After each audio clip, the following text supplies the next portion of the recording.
Good morning, everyone. Welcome to the Health and Allied Management and Admin Agreement Forum.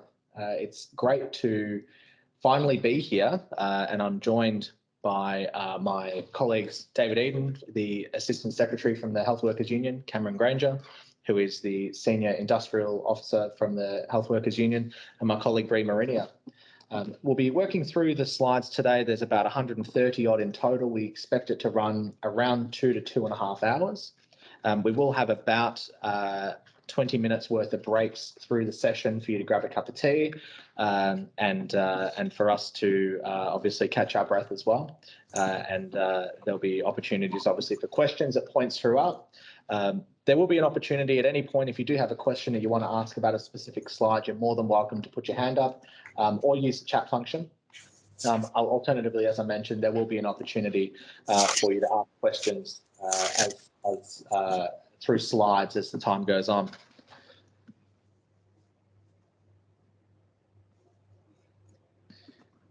Before we start formally, we want to acknowledge the traditional owners of the land that we're on today, and that's the land of the Wurundjeri people of the Pullin Nation, and we pay our respects to their elders past and present. As I mentioned before, we've got David and Cameron from the Health Workers Union and Bree and myself from VHIA, and we'll all be having spots through today where we'll be talking about respective slides.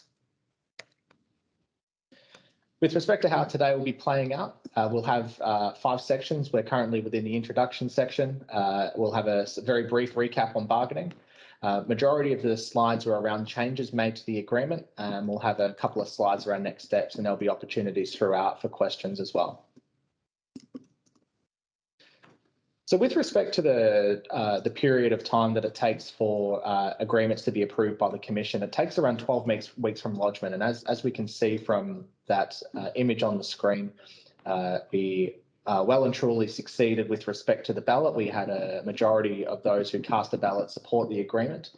We lodged the agreement the day after the ballot was approved by employees, eligible employees. And we're now sitting with the Fair Work Commission, and the Deputy President Masson, who's overseeing the agreement, has provided us with some preliminary feedback. And both the DHA and the HW have had an opportunity to provide their responses back to the Deputy President, and we're awaiting further instruction and advice from His Honour. Once His Honour approves the agreement comes into operation 7 days after its approval, and then the agreement will then be live, so to speak.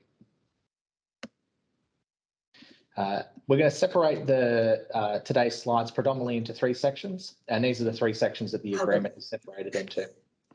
So we've got section 1, which deals with common terms. Section 2 will be health and allied specific terms, and section 3 will be managers and admin workers specific terms. With respect to the recap on bargaining, we started before the nominal expiry date, and our first meeting was on the 11th of August 2020, and it feels like a long time since the 11th of August. We had 45 bargaining meetings. They were all remote, and much like I think it was the first agreement to resolve with respect to all remote meetings. I think the nurses resolved their negotiations, but they had some face-to-face. But we resolved our bargaining meetings all remote, and we concluded in May 2021. We provided a formal offer of settlement after government approval on the 26th of August, with each bargaining meeting summarised on Yammer. We had our own reference group, and I'm sure the union had their own group of members that they sought feedback on with respect to areas like theatre technicians and the like. And our reference group was a mix of HR, IR and occupational experts. And we also provided periodic reports, including agreement in principle reports and also high-risk reports to CEOs and their delegates. So now I'll pass on to my colleague, Bree Marinier, who'll be taking you through the first section of today's presentation around common clauses. Thank you, Bree. Thanks, Daniel. So good morning, everybody. This will actually be my first official appearance as a member of the Health and Allied Managers and Admin bargaining team. So thank you, everyone, for joining us this morning. I will take you through the first section, which will be our common terms. So the first key change to note will be to Clause 7, which is our basic clause about the commencement date and period of operation. So this agreement will reach its nominal expiry date on the 30th of June 2025, and there's a clause in there that just states renegotiation will commence approximately 6 months prior to this date. So we've also included a clause in here that replaces the old SD PPWG. So this is the best practice employment commitment clause. It'll be a feature of all of our new agreements moving forward this round. So this clause basically requires meetings between parties during the life of the proposed agreement, and it lists some specific tasks, so some main points for discussion, which will be the monitoring of employment diversity targets, the monitoring of workforce mobility skills and capability development. And the main one there is continuous improvement of the management and admin classification structure. So of main note will be the review of descriptors within 6 months of commencement. So those are the management and admin classification descriptors. The aim is to develop a trial of these new descriptors by the 1st of October 2022. And this trial of descriptors will hopefully occur from the 1st of Jan 2023 for about 12 months, with feedback reported back into the BPEC committee. So, sorry. This committee comprises of representatives of the union, the VHIA and the department, and the purpose of this review will be to inform bargaining preparation for 2024. The next notable clause is a new one, clause 14, which covers police checks and certificates. So basically, when an employee is required to possess a valid police check or certificate in accordance with legislation, which is the key. It's a condition of the employee's employment that they are required to obtain and maintain their own valid police check or certificate. With clause 15, the same provisions apply regarding a working with children's check. So where an employee is required to possess this check in accordance with the Working with Children Act 2005 or its successor, again, it's a condition of the employee's employment that they're required to obtain and maintain their own working with children's check. So the next clause is clause 18, which has been renamed Managing Conduct and Performance. So this is our old discipline clause. So it's been amended to provide natural justice during investigations, which one example of that is that as soon as the employer becomes aware of any concerns about conduct or performance, the employer will notify the employee as soon as practical to get the process started. It also includes a process of efficiently managing conduct and performance where the allegations are not in dispute. So the employee can decline the opportunity to be interviewed, which will just fast track the process a little bit. A process of managing conduct and performance of employees who are within their 6-month minimum employment period. So this is a feature of the nurses agreement. It's just an expedited process for those within their 6-month minimum period, which generally aligns to an employee's probationary period, but although it's expedited, it still provides for that procedural fairness. There's also a new provision that considers people with disabilities when you're managing conduct and performance. So it just draws attention to the Equal Opportunity Act and aligns with that for employers to make reasonable adjustments to allow people with disabilities to participate in the investigative and disciplinary process. And then finally, there's a process to performance manage as opposed to investigating conduct or performance, which frames performance management as a supportive mechanism rather than the employer, it resulting in additional sanctions to the employee. And before we move to the next slide, Bree, we've got a question from Shane Kirk with respect to the police check certificate and working with children check clauses, whether that'll extend to the NDIS worker screening check. That's something that we'll take that one on notice, Shane, and I might do a bit of research with respect to what that screening check entails. And we'll post the answers to that question on Yammer following today's briefing, and I'll get in touch with you once we have an answer with respect to that question. But thank you for posting it. Can I just also add a little bit to that with managing people with a disability? So while it's really important for us to put that in there is obviously there's a big push under this agreement to see more people with disabilities employed in the public health system.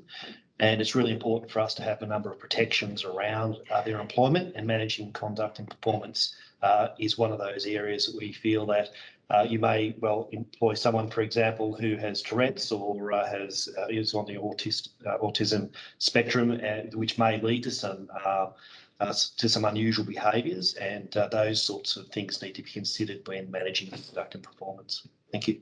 Yeah, wonderful. Thank you, David. So moving on to the next slide, the next key change of note is to clause 21 about regular part-time employment. So the previous wording was at the time of engagement. This following list of things should be agreed. It's now been changed to before the commencement of employment. So that just clarifies that these items should be agreed before the employee commences employment. And then there's a new subclause that clarifies how additional hours can be offered at applicable ordinary time rates.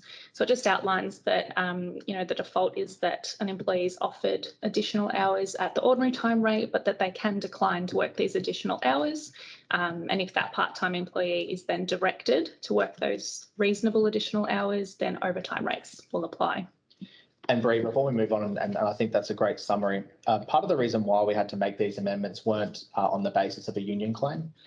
These were changes that we had to make to align with the modern award, so the Health Professionals and Support Services Award. And those of you that have dealt with these processes before would understand that the Commission looks at these agreements essentially line by line. And if we didn't make these changes to replicate the award with respect to those changes, so those matters to be agreed in writing before commencement, the Commission may very well have required us to make an undertaking to reflect that. And the same can be said about additional hours that the Commission is, and they've already asked us a preliminary question with respect to how that clause is meant to operate, even though we spent a lot of time both between the HW, VHIA and the department appointed law firm through drafting to ensure it complied with the award. The Commission is still asking us to clarify how people who are on, say, a 15-hour or 20-hour part-time contract, how they attract overtime and how they don't attract overtime when they perform additional hours. Great. Thanks, Daniel. So the next key change is to the part-time review of hours clause at clause 22. So this is already an existing entitlement for our part-time employees, but it's just been amended to allow an employee or employer to request a review of hours over a period of 26 weeks, where previously it was after 52 weeks. So this is really to align with our public sector priorities of maintaining and enhancing secure employment. Next change will be to the casual employment clause. So it's just been amended to clarify that casuals receive overtime where they work beyond 38 hours a week. So again, this is to align language with the terms provided for in the modern award, just to ensure that casuals do receive this overtime beyond 38 hours. Next change is in regards to casual conversions. So members are already familiar with these processes. The Fair Work Act was amended some time ago to allow for this process. But unlike the NES, our clause it will align with the NES regarding the making or not making of the offer of casual conversion. They just require 26 weeks or more of a regular pattern of hours on an ongoing basis. Next is clause 25 regarding fixed term employment. So it's an amended clause that clarifies the scope of what a fixed term employee is. So it's someone employed for a specified period of time, and that period is known at the commencement of the contract, or for a specified task, such as a project or replacement of an absent employee. And the key change, and that's highlighted, is that it prohibits the use of non-genuine fixed term contracts, such as where the position is ongoing. And it now lists examples of where fixed term employment may be appropriate, such as long-term work cover replacement or graduate positions. But in essence, any fixed term contract is still subject to that scope definition of a fixed term employee. The next change is to clause 26, redundancy and associated entitlements. So this is another change made to align with the Health Professionals and Support Services Award regarding the ability for employees to terminate during redeployment. So it's just a slight amendment. It will outline that an employee can choose to terminate their employment during this period, but without foregoing any entitlements. So the clause also incorporates the role of our workplace trainers / career advisors within that redeployment process. So it makes clear that during redeployment, the employer must provide reasonable support necessary to the affected employee to be able to perform any potential comparable roles. And this might include support from our workplace trainers or career advisors.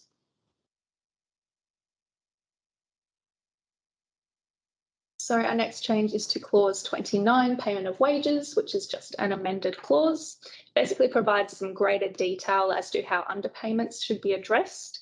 So if the employer does not take the action required that's contained in our underpayments clause, which depending on the amount of the underpayment could be correcting it in the next pay period or within 24 hours, the employee will be paid a daily penalty that's equal to 20% of the value of the underpayment until the employee is paid. So it just clarifies there are certain circumstances where this penalty shouldn't apply. So those are set out in clause 29.3E, but a couple of examples are if the payment of wages falls on a public holiday or where the underpayment is a result of employee error. But those are all listed in the clause.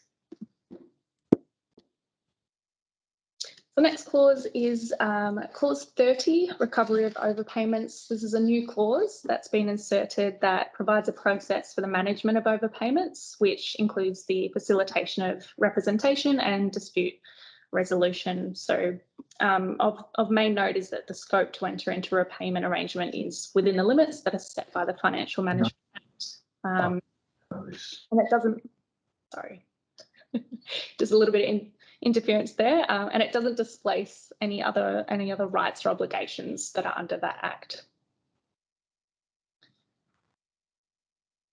So our next amended clause is clause 31, superannuation, which outlines that employees can exercise superannuation fund choice where the fund meets the definition of a superannuation fund in the Superannuation Guarantee Administration Act 92.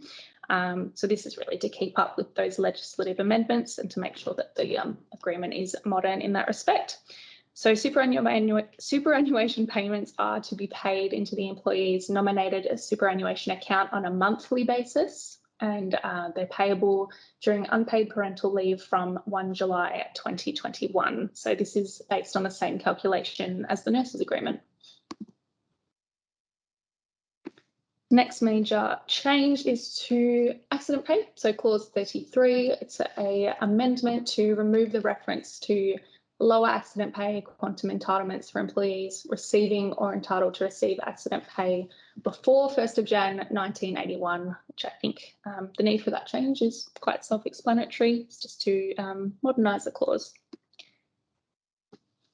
Now moving on to clause 36, which is in regards to employee records, another amendment. It was previously titled Time and Wages, and it's really just to align with the requirements of the Fair Work Act and the Fair Work regulations that deal with record keeping. So it just includes having leave balances and leave taken, making sure employees have access to their records, and just a general requirement to keep accurate records. So the next change is introducing a new entitlement and a new clause that's been inserted regarding the lead apron allowance. So this will be applicable from the first pay period on or after the 13th of May 2021. An employee who's required as part of their usual duties to wear a lead apron is to be paid the lead apron allowance for each shift or part thereof on which the lead apron is worn. Now, it's limited to specific classifications, which is theatre technicians, including liver transplant and dual qualified technicians and managers, and interpreters. So got a question here from Fleur Behrens out at Peninsula Health. Fleur?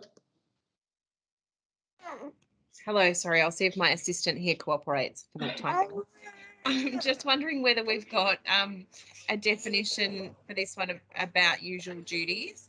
I know that there was an initial there wasn't a definition in the agreement, but there was a definition included in the nurses implementation guide in one version of the implementation guide.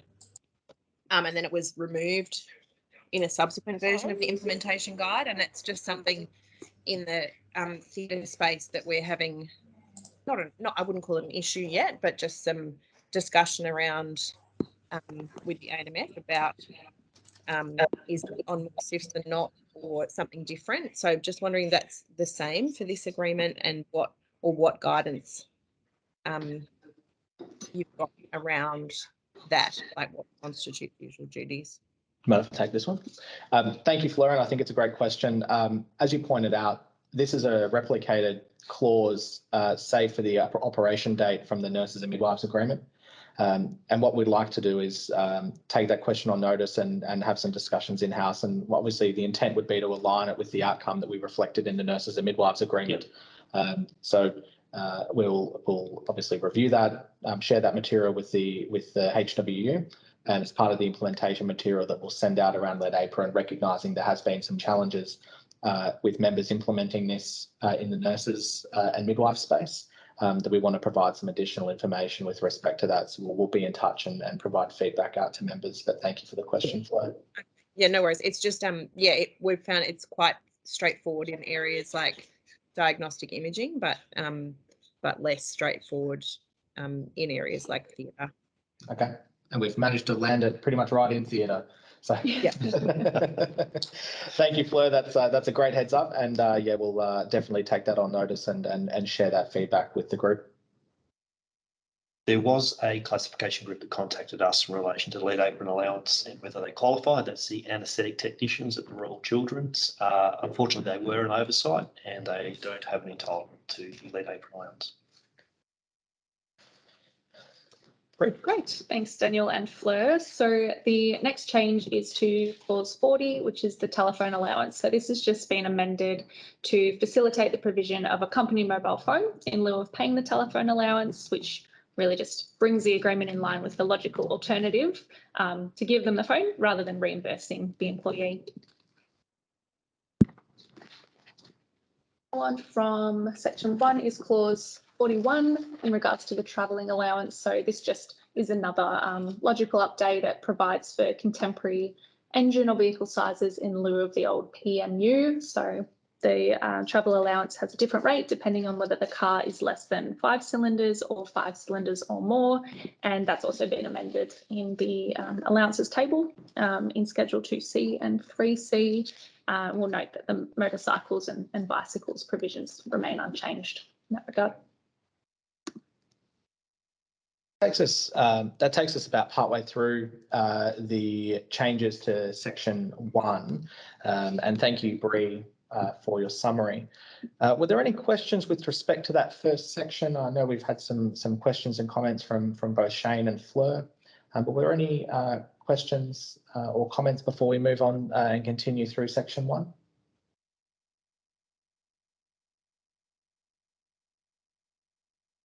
Olivia?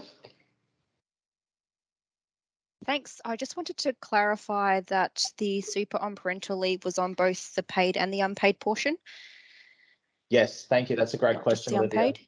Yeah, so it's both on paid and unpaid. So that outcome is to align with the outcome in the Nurses and Midwives Agreement, and I understand it's being replicated elsewhere. But yes, it's on both the paid and unpaid component, and the method of calculation is contained within the agreement clause proper. Great, thanks for clarifying. Shane Kirk. Thanks, Daniel. Just in relation to telephone allowance, so there's no provision for staff who may be required to use their mobile phone, for example, in community-based settings. So they're out seeing somebody, and the program that they would use would, in essence, provide, I'm here seeing this person, I've been here for that long. So it's an app that they use on their mobile phone. Yep.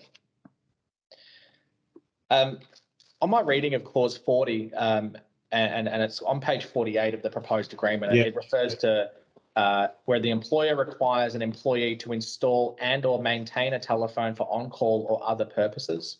Yeah. It may very well be, and I think, obviously with a very brief summary of that situation, it may very well be that situation aligns with the other purposes circumstance, where the telephone allowance may very well be a matter of entitlement. But David, you might. Well, other purposes in this regard would be the OH&S requirements. Yep. I think you're basically having them check in and check out as part of the a tracking process to ensure of their safety. Mm. So Shane, there's the opportunity obviously to either pay the telephone allowance in that circumstance or provide them with a work supplied mobile phone as an offset. But I can see that 40.2, and this might be what your question was going to is 40.2 refers to being provided a mobile phone for the purpose of being on call. And it may very well be that that is a gap, but I think it would be safe to say that 40.1 provides that you can cover the accounts of the employee, but I think 40.2 we can either have a discussion about seeking to have that corrected, because I think our intention is that 40.2 would just be that if the employer gives an employee a phone, then they can't double dip. But I think that's the pickup. So that's I'm happy to take that one on notice, Shane, and I think we might be able to tidy that one up as a typo error in the commission. But if not, we'll include it in some implementation material for clarification. Thank you. Good question. Was there any other questions?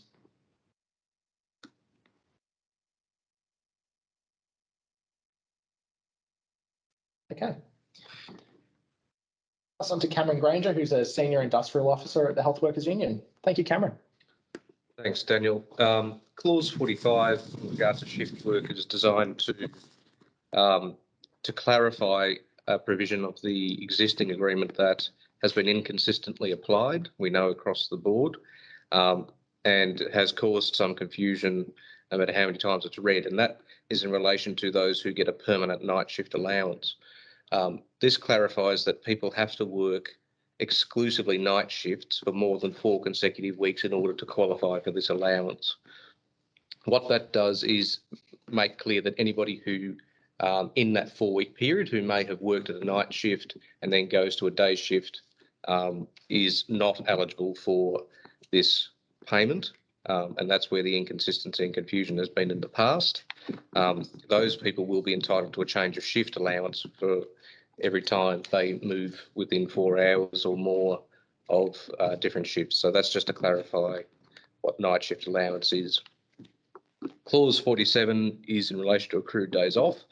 Obviously, that's an existing entitlement, but the existing entitlement says where their system of work allows for an ADO. That has never really been defined and has always been difficult for employees, particularly, to challenge when they have requested an ADO and they work full time, but have been rejected the opportunity to, on the basis that, for whatever reason, usually not terribly well explained, the system of work doesn't allow for it. This will enable employees who work full time to request that their system of work is reviewed, and if there is a dispute about that, or a dispute about a refusal, then that can be dealt with through the disputes resolution procedure. Clause 53 deals with annual leave.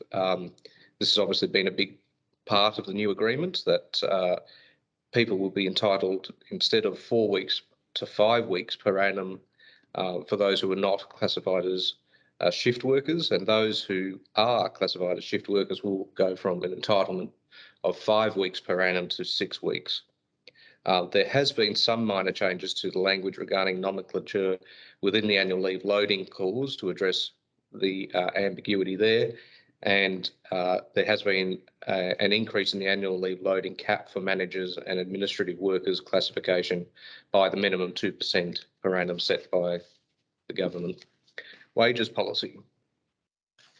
Clause 5 deals with personal leave, and it amends the existing clause to allow employees to attend registered health practitioner appointments where the appointment cannot be reasonably attained at a time that doesn't conflict with the employee's ordinary rostered shifts. This was a claim of the union. However, we feel it is something that is mutually beneficial in that it encourages employees to give notice of their intention to undertake personal carers leave for a planned medical procedure, hopefully therefore allowing employers to be able to get somebody in to replace them for a specified period of time, so that the employee doesn't have to come back to a backlog, for instance. Continuing on, it also facilitates workforce mobility through the transfer of personal leave entitlements between employer respondents to the agreement when terminating employment. So we've always been keen that anything that applies to one employer covered by this agreement applies to others, and that those entitlements be transferable. This consistent with the Fair Work Act, clarifies that personal leave accrues progressively during the employee's year of service. It had been the practice in the past of some employers to simply credit the amount of personal leave that somebody was entitled to on their anniversary. Therefore, people were getting up to 21 days the moment their anniversary clicked over. That had been inconsistently applied, but this now clarifies that it accrues over the year of service. And it also aligns the evidentiary requirements for carers leave with the National Employment Standards of the Fair Work Act. Clause 59 is in relation to parental leave, and paid parental leave must be taken contemporaneously with the birth of a placement of a child or children. The increased paid component is to 14 weeks for the primary care leaver and 2 weeks for the secondary care leaver.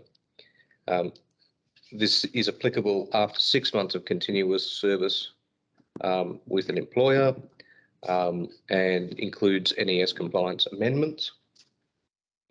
Clause 61, another big change in relation to long service leave. It aligns the provisions of the Victorian Long Service Leave Act with the agreement and phases in earlier access to agreement derived long service leave entitlements as follows.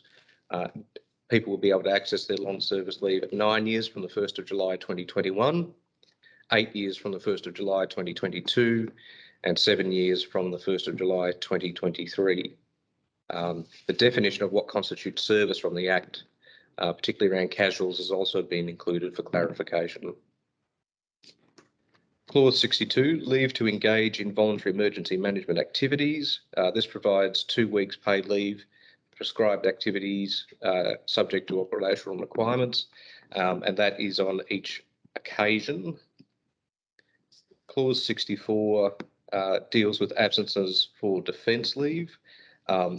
That's clearly defined. Absence of defence service has the meaning contained in 24A of the Defence Reserve Service Protection Act 2001, and is applicable for full-time and part-time employees only, and is used, the jury service model top-up is used in the same way in that respect.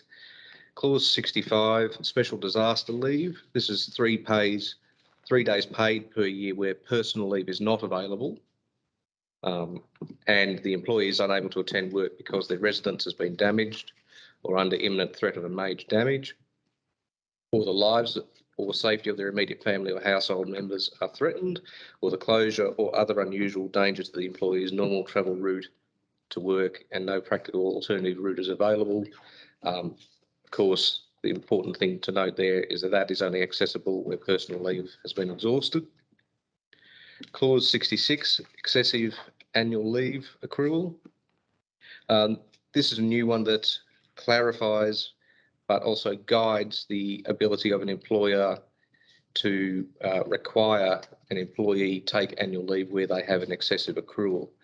Excessive accrual is in excess of 2 years worth of annual leave. This also includes a process whereby consultation has to occur between the employer and the employee, and if the employee nominates that they wish to take their excess leave accrual into the future because they've got a planned holiday, for instance, that conversation occur and and where such a request is made, that it be reasonably agreed to. Clause 69 deals with public holidays, and it facilitates substitution of Australia Day public holiday for a day during the NAIDOC week at the employee's request. It also aligns public holiday penalties with the Nurses and Midwives Agreement, namely those who where weekend RDO benefits, including Easter Saturday, removed for Monday to Friday workers. Again, something that had been inconsistently applied, not particularly clear as to what it is, that has been removed. And as part of the trading that was done for the benefits that employees have received, a reduction of public holiday worked penalty from 250% to 200%, except where the public holiday falls on a weekend. Clause 70, union matters. This has been updated to address confidentiality, the protection of accrued entitlements and application process for secondment to the HWU. It also facilitates the posting of union materials and notice boards in secure areas and facilitates the implementation of electronic notice boards or other mutually agreed arrangements where the employer operates in a building not owned by the employer. The key principle here is that unions are entitled to access the workforce in order to represent the rights of workers or to seek audience with them, and that's not always possible. There are a number of employers, increasingly so, where there is a joint private-public partnership, and in those instances there's been some issue with the private components not allowing us to put notice boards up or to access certain areas. And in those circumstances, we want some ability to get to the workforce, hence the implementation of electronic notice boards or other mutually agreed arrangements. Clause 74 is a statewide industry panel. This, I expect, will get some quite early use and some quite frequent use. This is an alternative dispute resolution process to deal with disputes in the scope of determining applications regarding classifications where there is a dispute about an existing classification under this agreement. So that doesn't limit the ability of a dispute to be taken to the Fair Work Commission, but the statewide panel, which will consist of one HWU nominee, one employer nominee, and an independent chair appointed by the minister, will be able to make a determination based on evidence to the statewide industry panel and make a call on where a person's classification should be. What we would anticipate is that if a matter did go to the Fair Work Commission, the Fair Work Commission would look very carefully at the decision-making process and the decision taken by the statewide industry panel. So it really is only a final, in our view, a final appeal sort of area. It was agreed with the intention that both parties would honour the outcome of the statewide industry panel. We also expect that the independent chair will, over time, become a bit of a subject expert on some of the matters that go before them, and therefore, unlike the Fair Work Commission, we won't have to brief them entirely every single time. There won't be a new member from matter to matter. Clause 77 deals with secure employment. This is a major plank of the government's wages policy, and we've sought to address some issues that have always come forward from our members, including providing for the advertising of vacant positions or available hours internally in the first instance, and we sought agreement to have that more to put more in concrete, and we agreed in the end to facilitate the filling of any available hours of no greater than 16 hours a week through a department level expression of interest process.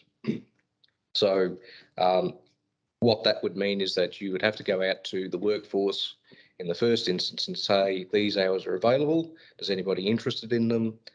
People who are part-time, who are looking to increase their contract hours should get the first preference, or it's an opportunity to convert casuals. Again, and in line with the government's policy about reducing casualisation. We are seeking to promote full-time employment for employees who have 37 hours per week or more. So it's so close to the full-time hours. This will enable somebody to request that they have their system of work and their hours reviewed, provide a framework for disputing that, and hopefully enable people to get up to a much more reasonable, secure employment. And as always, we sought that preference be given to existing employees prior to engaging any agency staff. Clause 78 is workload management. This was put in to address matters pertaining to fatigue, the assignment of work, and encouraging line-level resolution of workload management concerns. Consideration must be given where an employee is assisting with local orientation or induction of new employees or students, something that has always been raised, and the inclusion of a WorkSafe Victoria Work-Related Fatigue, a guide for employers, is a suitable framework under which to consider what constitutes work-related fatigue and how to deal with it. Historically, workload management's been dealt with under the grievance procedure, but this takes more of a OH&S consideration to workplace fatigue and workload management. And probably before Cameron moves on to the next clause, the union's concern around local orientation and induction of new employees and students was a substantial claim of the HWU. And I think it would be safe to say that this clause that we've agreed on gives hospitals the opportunity to address it, as David mentioned, as a OH&S and workforce and work-related fatigue matter. But I can only, on behalf of hospitals, strongly encourage you to examine your existing arrangements, because I have it on good authority that the HW will be very keen to ensure that, particularly around consideration on local orientation and induction of new employees, that workload considerations are well and truly taken into account by hospitals with respect to those tasks. And just to finish on that, basically, if you're going to require somebody to take on a new employee and train them in their work, don't expect them to also do their regular duties as well. That's the basis for that. But that does flow into clause 80, which is occupational health and safety. Now this applies to all employees covered by this agreement now. It's not specific to Section 2 HASA staff. Requires employers to consider ergonomic hazards associated with office or admin duties and provide the HW with information confirming the status of existing designated work groups and dates of elections for health and safety representatives on a biannual basis. So we are going to be stepping up our interest in how employers have divvied up their work groups into designated work groups, noting that there should be consultation with the union and the workforce in doing so, particularly where there has been a request for an election for health and safety representatives. But there's a positive onus on employers now to provide that information to the HWU. Some on this call, especially in regional areas, are both the OH&S manager and HR manager. You would have already received an email from me in relation to providing us a list of the designated work groups and the duly elected health and safety reps. But those in Melbourne on the call, I'll just give you a heads up as well. The OH&S managers have been already sort of flagged with them that will be seeking this information very shortly. Clause 81 is OH&S department placement, and this is in order to recognise the valuable role of OH&S in the workplace and the role that representatives do, partly to assist the workforce to understand what employers' role is in OH&S, but partly also for the employer to engage with employees. We're encouraging employers to facilitate the skill and capability development of elected OH&S representatives via placement within your own OH&S department. And clause 82, the fitness for work. The overarching principle here was to provide a workplace that is safe and without risk to health for employees, as per the OH&S Act, so as far as reasonably practicable. So we wish to put in place a process, again, even though this is covered by the OH&S Act, we felt it important to be included in this agreement so that it is front and centre, so that people aren't looking at two separate documents. And the process is to address concerns about an employee's fitness for work without necessarily disadvantaging those employees. Key to that is the requirement to make reasonable adjustments for employees with a disability. Now, that is defined by another act, the Equal Opportunity Act 2010. That already imposes a positive onus on employers to make reasonable adjustments for people with a disability. But again, something that's not widely known, and it's something that we wish to get people out there a little bit more aware of. And this fitness for work also deals with medical assessment of employees with non-workplace related injuries, and it also goes into independent medical examinations and puts some framework around what is required when an employer is directing somebody to attend an IME. I'll leave it at that and take any questions. Wonderful, thank you, Cam. And that's a time to pause for questions. Now, I note that there's a question there from Shane Kirk around the definition for a shift worker, and what I'll do is in the 10-minute break that's about to come up, I will post the answer to that within the chat. So you'll be able to, so everyone will be able to see the answer to that question with the clause reference. But I can see, Fleur, you've put your hand up. So Fleur. I had two questions, thank you. The first one, Daniel, is for you. I noticed that just in the slide in relation to one of these, but also in the implementation guide, it doesn't always specify where there is a provision that is going to come into effect with a retrospective application. So if you wouldn't mind either updating the implementation guide to highlight those provisions that will have a retrospective effect, I think that would be really helpful. But when you do that, can you highlight them so that I can update the one that I've already started working on and changed? Of course. We'll go through and double check which ones that I've missed in developing that, and we'll send a new version out, and I'll make sure I highlight those changes. There probably will. Look, I think it's safe to say that part of the Fair Work process where we may have to make undertakings, we'll probably have to issue a revised implementation guide with reflecting those minor changes. But we'll ensure that that's all caught up to speed and those changes are highlighted and sent out to members. Thank you. The second thing which kind of follows on from that is the changes to paid parental leave and the application going back to April 2021, not self-interested at all, I promise you. There will be, so I have recommended internally at Peninsula Health that we start implementing this now. That for the increase, so that once the agreement was voted up, that we should start doing that as soon as possible. So so that we just approve people with paid leave for a bit longer. But my question to perhaps the group is, are you taking a similar approach to that? And the second question I just wanted to ask is, how do you envisage that this will work? I know there's at least one person in my team who will have returned from parental leave before the agreement is approved, but will fall within the period of having qualified for this additional leave.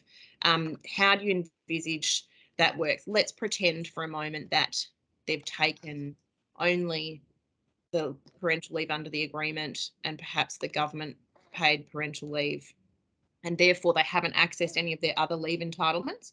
So, if someone has accessed their leave entitlements, then, an easy way to deal with it would be to just re-credit them annual leave hours, for example.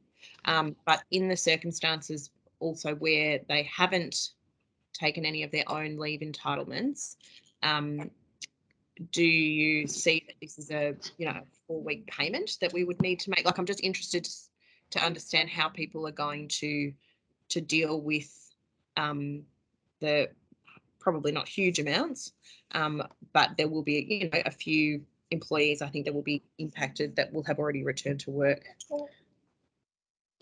Yeah, I might deal with the second question first. I think it's a fantastic question. And as you pointed out, it would occur in a circumstance where an employee is returned without undertaking essentially that extended unpaid leave period. So they've benefited from the Services Australia parental leave component of about, I think it's about 18 weeks, and the paid parental leave component of the agreement. One of the key pillars of the Victorian government's priorities and wages policy is to address gender inequity. And this is a fantastic question that I think we'll seek instruction from the department on. And I think it's one that I think we would all agree we don't want to have a circumstance where, by virtue of a parent returning sooner than they anticipated, and I think it might happen more with the secondary carer, because I think most secondary carers may have just come back after their week of leave as well. How that's to be dealt with, and as you mentioned, Fleur, whether it's dealt with by a payment equivalent to 4 weeks, or whether the person can have the weeks that they're owed, credited to them, and they can use them flexibly over a 12-month period. As maybe that might be an option as well. But we want to make it a process where we obviously consider the gender equity component at front of mind, and that's something we'll definitely do, and return to the group with respect to that answer.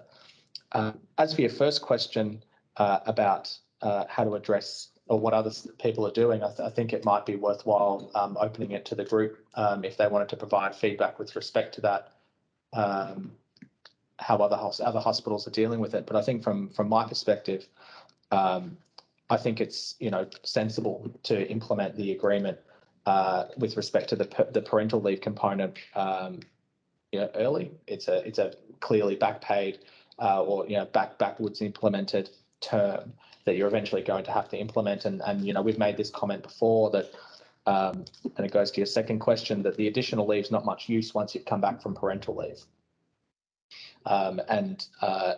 Unfortunately, the government has been phenomenally busy, and we spent a lot of time drafting this agreement and getting legal advice on the draft term. That there has been somewhat of a delay since May when we reached agreement, and since August when we provided a final formal offer.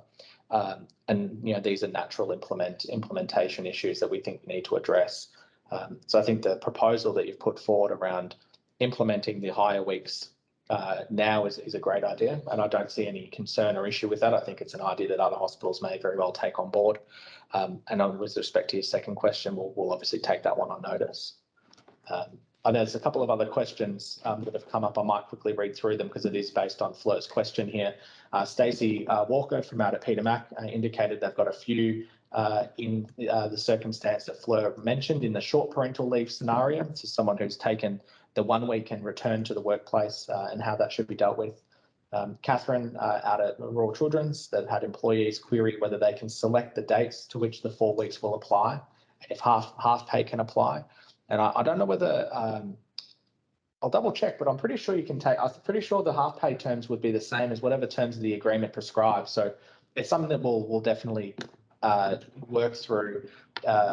If it's something where they're going to be taking it flexibly, then that might be a little bit trickier than people taking, say, another 8 weeks off and taking it half pay. But we can work through that as part of those conversations that we'll definitely have across the table and with the department and with members. Finally, there was a question or a comment there from Kerry Clark. Paying the extra paid parental leave on currently what was 10 and now extending it by 4. And there's some current employees that are about to go on leave that they'll also extend. So it seems that a lot of you have implemented this in some way, shape or form, or are looking to move to implement it. And while I can anticipate that the Commission is going to approve this agreement, relatively soon, I think it's a good idea to think forward, and that's definitely a way that you can progress that in a way that's sensible. I don't think the Commission is going to reject the additional parental leave, so I think it's definitely going to be in there. Stacey Walker from Peter Mac, I can see you've got your hand up. Yeah, I was just going to add to that in regards to Fleur's first question. As you know, Daniel, we spoke about it. I'm sure I wasn't the only one about wanting to implement that term earlier last year. But then the government didn't issue the administrative action to enable us to do so. But once the agreement was actually voted up by employees, we're certainly taking a similar approach to prevent any unnecessary, ambiguity about what kind of leave people will be accessing and unnecessary paperwork in that respect. Yeah, perfect. Thank you. And thank you, Fleur, for the questions. I think they were very insightful and definitely opened my eyes to something that I hadn't picked up. So thank you very much. So just on clause 80, the OHS clause, it remains largely unchanged to what the current agreement states, but it just sits within the Health and Allied Services section of the agreement. So it has been moved into common terms. And it is certainly one of the things we'll be looking at through the agreement implementation committees to ensure that hospitals' policies in relation to OH&S reflect what's in the agreement, and that is the hierarchy of control where risks will be eliminated at their source. And from time to time, the OH&S manager may be required to come in to the agreement implementation committee to go through those policies. Thank you, David. If there's no more questions on this first part or this section 1, what we might do now is we might break for 10 minutes and to allow us all to get a glass of water and a cup of tea. And we'll return back at 12:10. So thank you, everyone, and we'll be back in 10 minutes. Welcome back, everyone, and I'll pass back to Cameron Granger to continue to work through the changes specific to Section 2. Thank you, Cam. Thanks. So areas specific to HAS, Health and Allied Services staff, the in-charge allowance, that section has just been updated to remove classifications that are not relevant, no longer exist, and to include the classifications in the exclusion subclause to make sure that people aren't getting higher duties that is not contemplated in their base rate of pay. Clause 10 of Section 2 is nauseous work allowance. This has been put back in due to popular demand. List of eligible employee classifications is at clause 11.1, and it is a $350 payment for eligible employees as of 1st December 2021, and then again 22, 23 and 24. There is an additional $350 for theatre technicians, and that includes liver tech and dual qualified technicians.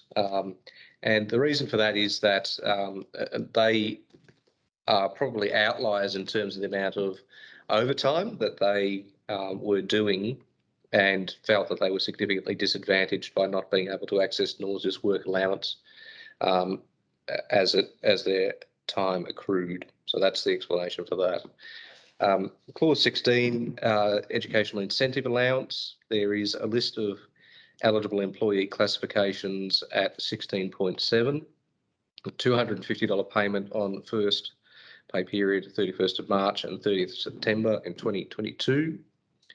500. It's not on yours. Oh, sorry. Yes, sorry. There's a $500 payment on the certification of the agreement, and then there's $250 payment from the 30th of March and the 30th of September in 2022, 23 and 24. Just wanted to make clear, though, that this incentive allowance is not conditional upon people actually taking up any extra education. It's merely an incentive for people to take up education. The amounts were arrived at simply reimagining what the multi-skilling allowance was, and dropping it back into a bucket and redistributing it. And it's really aimed at the lowest paid workers under the Health and Allied Services section who have no formal qualifications, which means that the PSA 2s who have a Certificate 3 will no longer be in receipt. Well, nobody will be in receipt of the multi-skilling allowance, but the PSA 2s will not be getting the education incentive allowance. It'll only be those on the list of eligible employees, which, as I said, are those the lowest paid employees, as well as those who don't have any formal qualifications.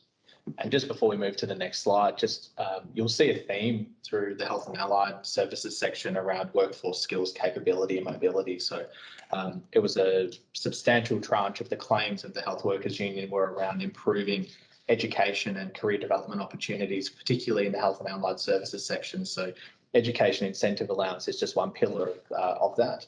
And I think that we would say it's a joint incentive between the VHIA and the HW, but also the Department of Health and the Victorian Government to, and we'll be talking about this later on, but around workforce development and capability and mobility development, especially amongst the Health and Allied Services streams as well.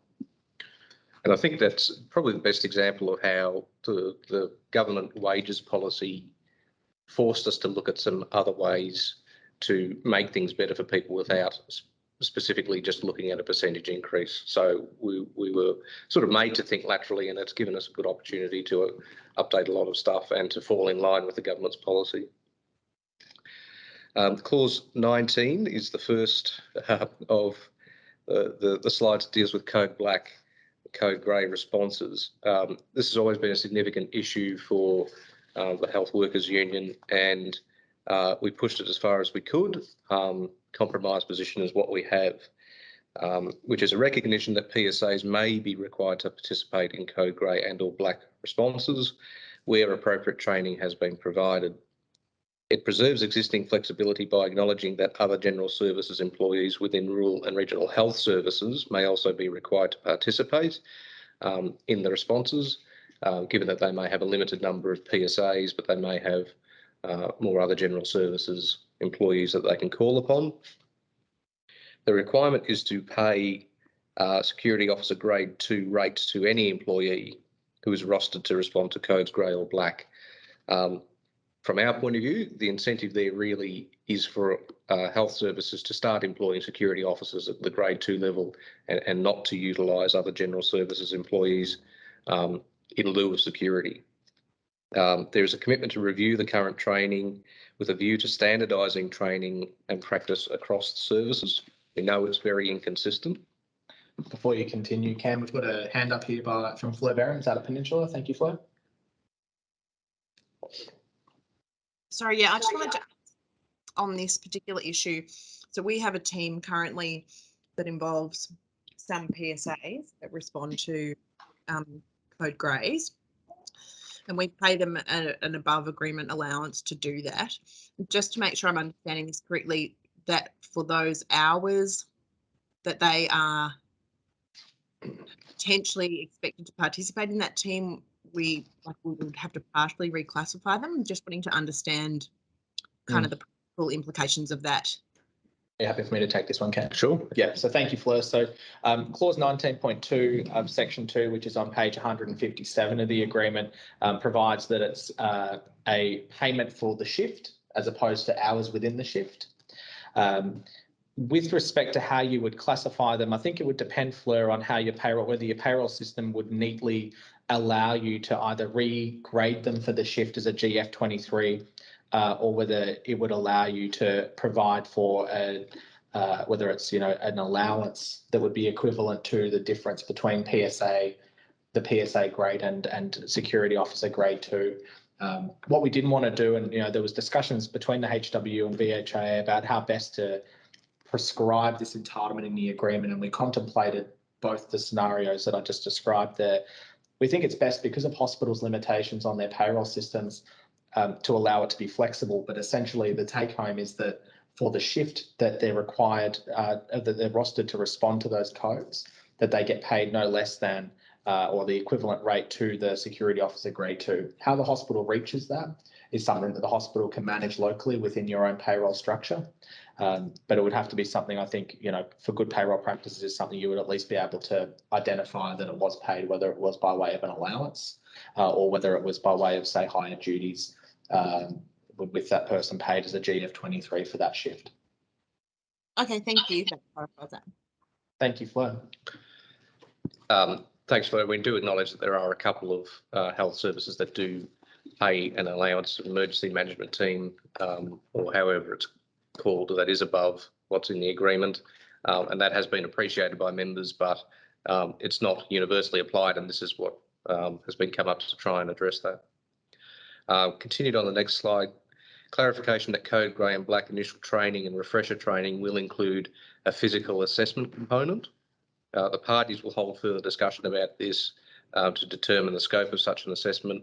We're aware that there could be some discrimination issues there, but we also have to acknowledge that there are some people who work in general services or some people who are PSAs who simply shouldn't be called upon to get physically involved with people who are, as an example, substance abusers in an emergency department. So further discussions will occur on that. The next slide, there is going to be the introduction of a process that facilitates an employer's response to a request from an OH&S assessment on a PSA who believes that, as in the scenario I've just described, they are unfit or it is unsafe for them to participate in codes grey or black, and that they request to opt out of responding.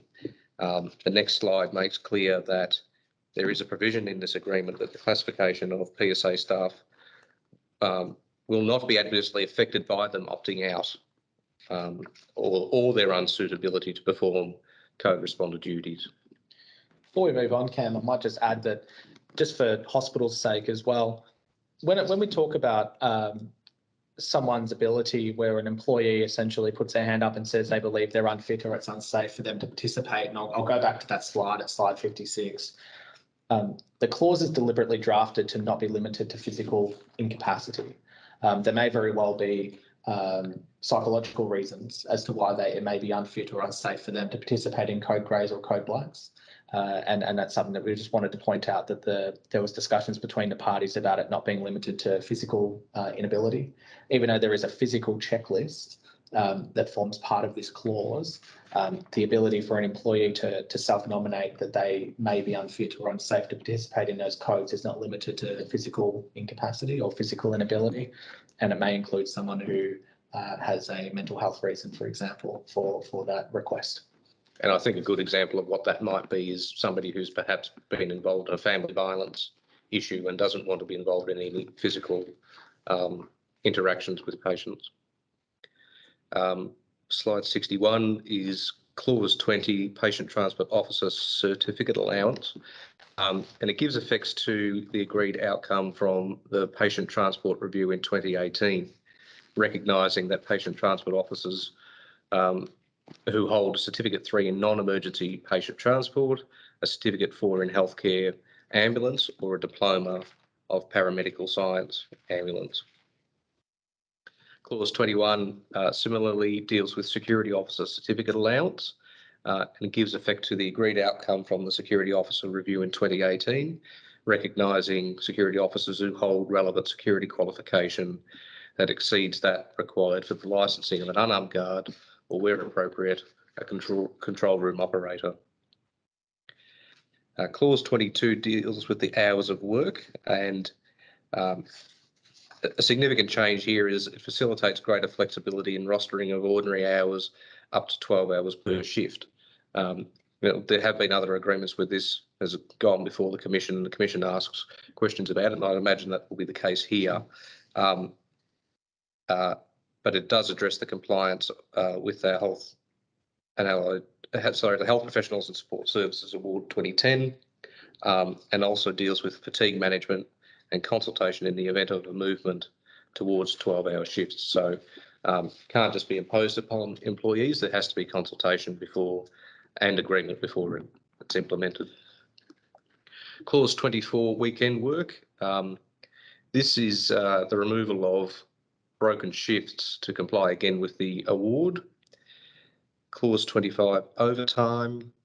Overtime is payable where work is performed in excess of the rostered shift length on a particular day for full-timers only, or work is performed in excess of ordinary hours, and that applies to all casual, part-time or full-time.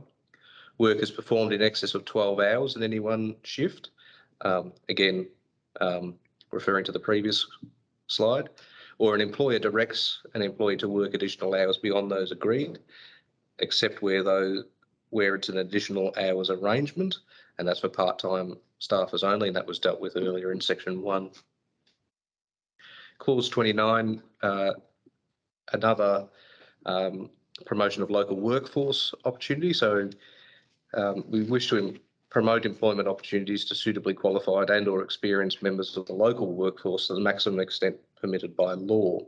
And this includes restricting but not prohibiting the use of subclass 457 visas, temporary work skill visas, and subclass 417 working holiday visas in the Health and Allied Services classifications. Clause 31, study leave. Both online and in-person components of approved courses of study, including study-related placement, is contemplated, and there's an ability for an employee to request temporary changes to contracts of employment for the purpose of undertaking study or an employment opportunity outside the employer that is of benefit to the career pathway of the employee within the public health sector. This was a really important clause for us. For too long, our members had their study leave knocked back on the basis of, well, how's this going to benefit you in your current role within the organisation, where we want to see more employees being able to do education outside of their current work environments. This obviously also improves surge workforce capacity for the employers as well. We've got a number of people on this forum that have experienced recent staff shortages in their kitchens, particularly around the lack of cooks and chefs. If the workplace trainer careers advisors had have identified this as a skills shortage back in 2018, the hospitals could have absolutely have had a skilled workforce sitting there ready to step into those roles with a Certificate 3 or a Certificate 4 or even possibly a diploma in commercial cooking. So the study leave very, very important to us, and I think it's going to be a great investment for the employers out there as well. Thanks, David. And clause 33 on the back of that, in relation to workforce skills, capability and mobility, is looking at utilising existing agreement implementation committee to promote the development of skills and capabilities of existing health and allied services employees. And our aim here is to allow people to get a leg up so that they, if they've started on the bottom rung, that they are able to develop their skills or their education to progress their careers. And our request also is for health services to contemplate the broader health industry and look at all recipients that are covered by this agreement so that people can be trained up and are able to step across to other health services where needed. And I think COVID-19 has been a great example of where that would have been useful. I'll leave it there and ask for any questions. Yeah, and probably before we jump to questions, just Cam on clause 33, I think, as mentioned before, it's a joint priority of both VHIA, the HW, and also the Department of Health and the Victorian Government around this skills capability and mobility, particularly in the health and allied side of this agreement. Part of the work in the BPEC space will be to monitor how these local committees are operating and some of the success stories coming out of them. It will also give us an opportunity to develop any additional guidance or implementation or assistance material to make sure this really gets up off the ground. It's integral that this committee can get up and running really quickly. It's obviously in a situation where people are now being able to have the opportunity to go back to face-to-face study and the like, and I think it'd be great for there to be these committees brought up to speed relatively quickly, and for those opportunities to be fed through, having regard to discussions with whether it's your local workplace training careers advisor or if you're lucky enough to get some of the additional EFT that's available that David will talk about later on. It's definitely something to get moving along and consider. So I might take a minute now to pause for questions, where that's the end of the section that deals with clauses specifically for health and allied. We'll talk in a minute around changes with respect to classifications. Were there any questions with respect to the summary that Cameron's provided this morning around section 2? You've probably already noted that this new agreement's much smaller than the current agreement. Health and Allied Services section smaller, the admin section smaller, but the common terms, which we've already covered off on this morning, is much larger. Why the current agreement is as it is because we designed it so we could pull it apart this time around. If we didn't get the support of the admin workforce, as in they didn't join the union, we've had over 2,000 admin workers join our union over the last 3 years. And as a result, we're able to keep the agreement together and further refined it and collapsed a lot of things into the common conditions of the agreement. And I note there's over 100 people on this call today, and very few of them are members of their union. So when you get off this, I suggest you all join up. No harm for a shameless self-plug, David. I think that's always a good opportunity to do it before they all sneak off for lunch. What I might do now is I might hand over to myself with respect to some of the changes on the side of classification for the health and allied agreement. And I'll start with the instrument technician structure. So it's suffice to say that both instrument techs and theatre techs, there was a substantial body of work performed over the life of this agreement with respect to some gaps in the current agreement's descriptors. We spent some time before the commission. We spent some time dealing with this in bargaining. But I think we would be able to say that the resulting outcome with those descriptors, I think, is a reflection of a serious amount of effort and a serious amount of work between employers and VHIA and the HW and their relevant groups of members that they met with quite regularly to talk about these proposed changes. With respect to clause 34, and there's obviously a table or a summary of these classification descriptors in the schedules in the agreement. But these changes to the instrument technician structure are backdated, so they're effective from 1 July 2021. But hospitals have 3 months from the agreement commencing to implement those changes and write to the employees or these instrument technicians in this example and advise the instrument technicians of to which classification they've moved to, and then it's opportunity for that to be discussed, and also obviously the arrangements for back pay. Employees through the changes I'm talking about today around these transitions and translations, there's always going to be an opportunity for those changes to be disagreed with, and majority of them talk about being dealt with any dispute around it being dealt with in the first instance by the Agreement Implementation Committee, and then being referred onwards to the dispute resolution procedure of the agreement. Clause 35 deals with the theatre technician structure, and apologies for the typographical error at the top of the slide there. I'll blame the person that generated the slides, which was me. You can see there that we've collapsed the bottom end of the structure. So grade 1 and grade 2 theatre technicians are now referred to theatre techs in training grade 1. Theatre tech grade 3 are now theatre techs in training grade 2. Grade 4s are grade 3, grade 5s are grade 4, so on and so forth.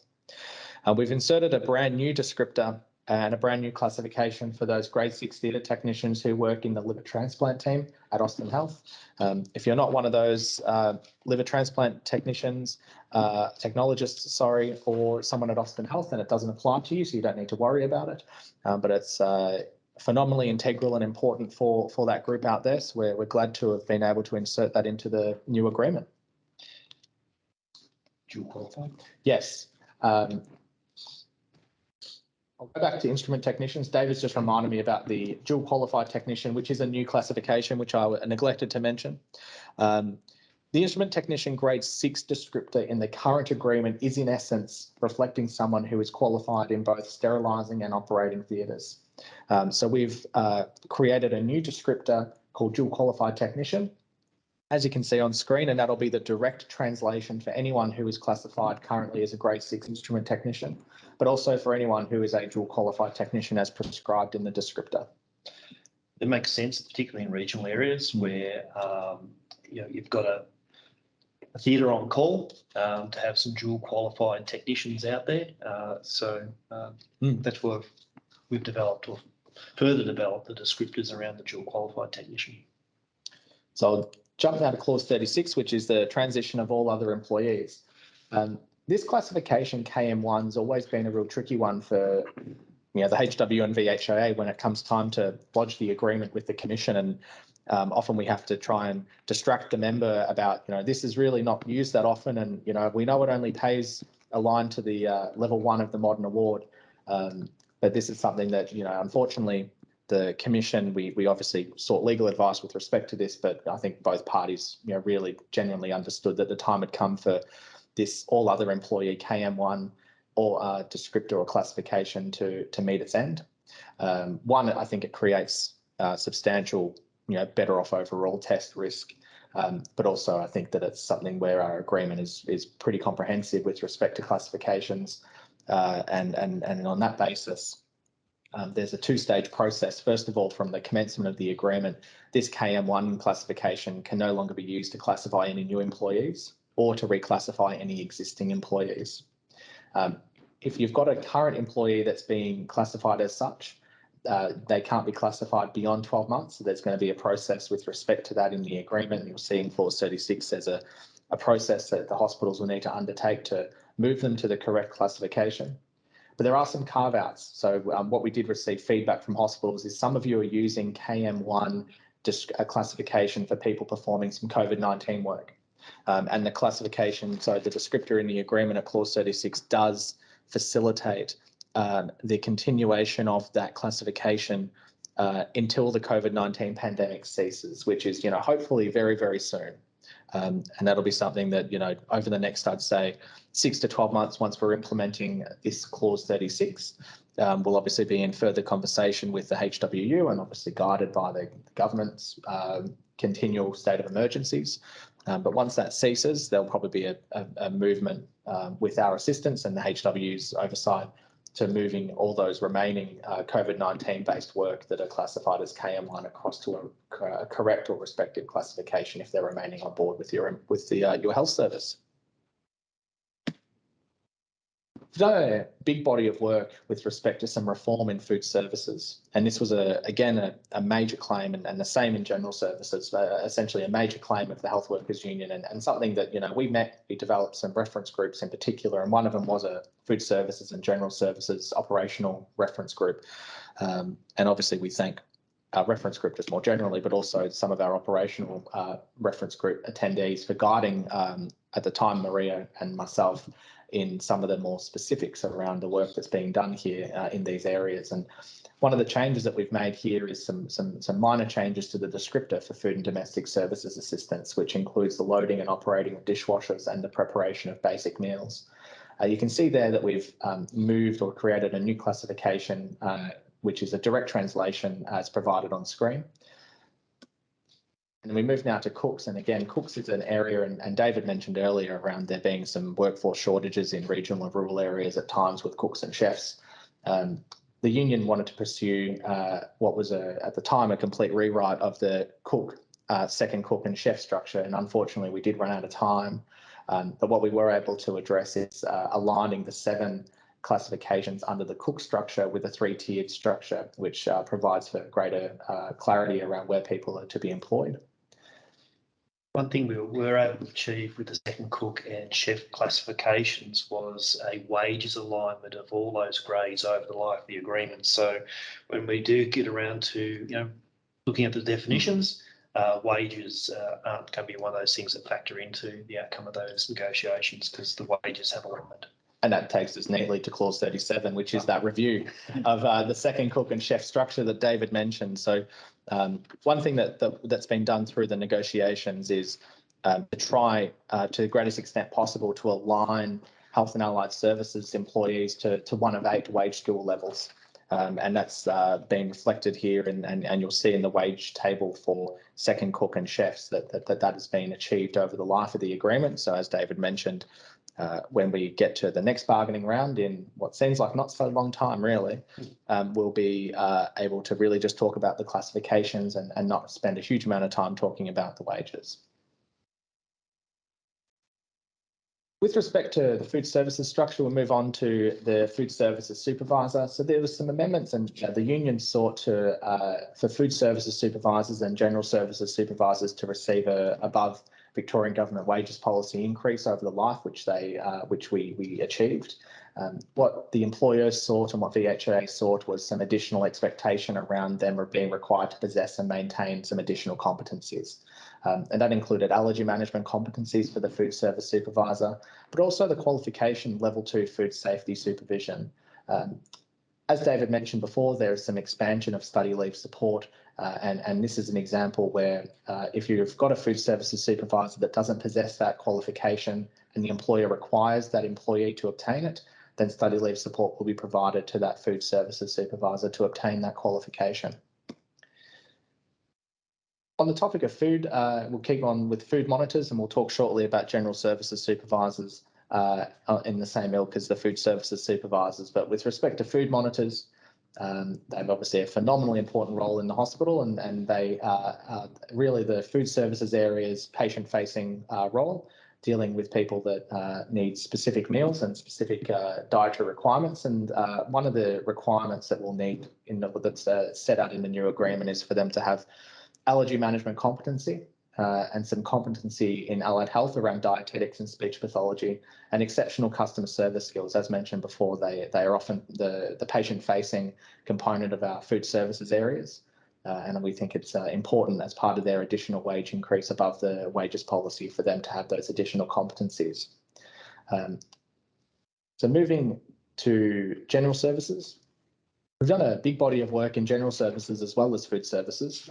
Orderly cleaner in the general services space is now going to be reclassified.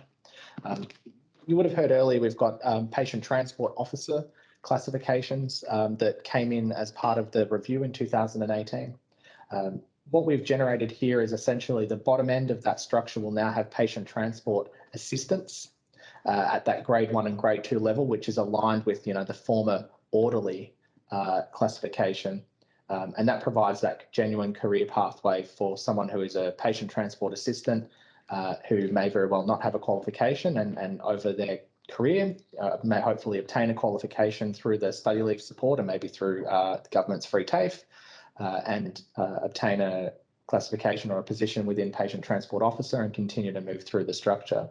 But as you can see here, the previous orderly cleaners classifications are now cleaner/patient transport assistants, and cleaner window will now be cleaner grade 3.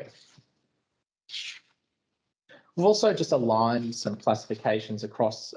Housekeeper is now going to be translated across from 1 July last year to patient services assistant grade 1. And as mentioned before, we're trying to generate some genuine career pathways for these housekeepers and into the patient services assistant or PSA structure. The sorter, packer, linen and laundry operator classification, we're moving across to the laundry hand classification structure.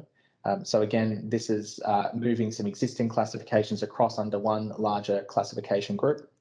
Just see here, there's a question from Fiona Luke. What if you don't employ patient transport assistants and only employ cleaner and housekeeper that don't require them to do a PSA role?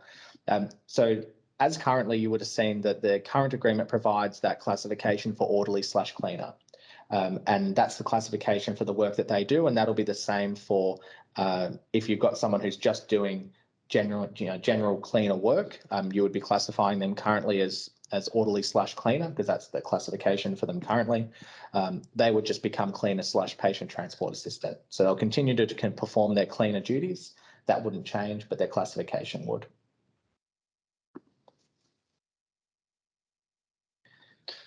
Just go back Yep. a slide, thanks. I know not every hospital that's in on this call has laundries attached, but the rationale behind this was that the laundry operator rate of pay is the same as a laundry hand with more than 3-month experience, so there was no difference in wages there, and the sorter and packer of linen lands inside the laundries as well, and we've seen more and more laundries, commercial laundries attached to hospitals over the years rotate their staff through all areas of the laundry, to decrease the risk of manual handling injuries, and the sorter and packer of linen rate of pay was also the same as laundry hand. So it's about, well, there's two classifications there that are pretty much obsolete. Let's get rid of them.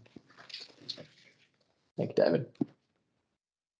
So moving now to the general services supervisors, as mentioned before, and we talked about the food services supervisor classification, this cohort, they were seeking an additional increase above the wages policy, and part of the outcome was that they would receive that, but they'd be required to possess and maintain a Certificate 3 in cleaning operations. And again, there's that additional requirement there that if they don't possess it, but the employer requires them to hold it, that study leave support will be provided for those general services supervisors. We also seen that, pathology collecting is, over the last 2 years, has become very, very popular. I think it's safe to say. Not that it wasn't a popular thing, and I think they do a fantastic body of work prior to the pandemic, but I think that we've all met a pathology collector. I think nearly every one of us has met one over the last 12 to 24 months. We've developed a new pathology collector structure that does take into account some of the components from the last structure. I think the biggest change, which I didn't put on screen, but I really should call it out, is that the current structure that's before that's in the agreement talks about the pathology collector being an enrolled nurse. And really, that's not consistent with really what happens anymore. Actually, a state enrolled nurse. A state enrolled nurse. Qualification, which doesn't exist. which doesn't exist. Really the classification descriptor didn't at all reflect the work that they did. So we've done a body of work creating 2 new classifications, being mobile collector for someone who, obviously for sake of clarity, someone who performs pathology collector work out in the community. There's also a pathology collector grade 3 classification that's been inserted, but you can see there that pathology collector grade 2 translates to grade 4. So that grade 2 level being the person responsible for rostering and the like remains top of the band. Pathology collector in training remains the bottom of the band. They are now grade 1 and the rest fit in between. So there'll be a body of work with respect to that. And again, that was effective 1 July 21. The other body of work that we spent a lot of time on was the revised allied health assistant classification structure. And we had participants from hospitals on behalf of the Allied Health Assistant Victoria branch who through the Health Workers Union were advocating for some reform with respect to their classification structure. And I think we got part of the way there, and there will be, and I'll talk shortly, there is a review process with respect to that, but we did get some way in reviewing and making amendments to the Allied Health Assistant structure. What we've also done, though, as you can see on the left, there's a list of classifications that are now being moved into the Allied Health Assistant structure. And these are some of those smaller classifications like dietary supervisors, instructor trades, orthotic technicians, very important work that we've agreed better fits under the Allied Health Assistant structure. And that's something that will be, again, effective from 1 July, but you've got 3 months to arrange that. But you can see there that the list of descriptors, and that's contained within the agreement as well, will provide for that translation. That provides for a clearer career path opportunity for them as well. Yes. Another big body of work that we worked through as a cohort generally was the revised healthcare worker classification structure, and these are essentially people that work within residential aged care within the agreement as well. And from 1 April 2022, being today, you'll need to commence a review of healthcare workers against the new healthcare worker structure. I'm sure you're more than welcome to wait until the new agreement comes into effect, but I think you've got until 1 July for the task to be completed. And I'm sure that's something that you'll be commencing very shortly. There is a list of new descriptors, and they were developed in consultation not only with the HWU, but also with our hospital members as well, and some operational expert groups as well. So the healthcare worker classification evolved from the personal care worker classification under the current agreement. We thought that they'd outgrown their title as personal care workers. We see them more and more in the acute areas of health services. So it's not just in aged care, but the new descriptors also capture those who are working out in the community-based area as well. So the review will certainly have to look at those who you may already have employed, being employed under the SHADS award. Clause 42 deals with dental assistants working in some mobile dental programs, and this is really a Smile Squad group. And this is around, obviously there are arrangements for the dental assistants that are required to work off-site as part of the mobile dental program. So you can see there's some consideration there with respect to that. A new clause or a new descriptor and set of descriptors, sorry, that are entering the agreement are ones that I think are long overdue. And both the VHIA and HW are very pleased to have been able to reach agreement with respect to these. And I think there's a lot of you that have come to us since hearing about this that are very pleased to see both lifestyle assistants and complementary therapy workers reflected in the agreement. And that's from 1 April.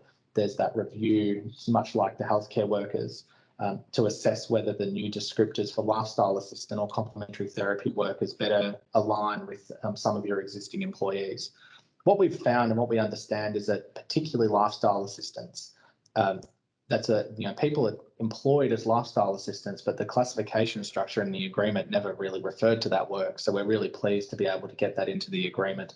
And that'll obviously be an opportunity to translate those employees across by 1 July this year.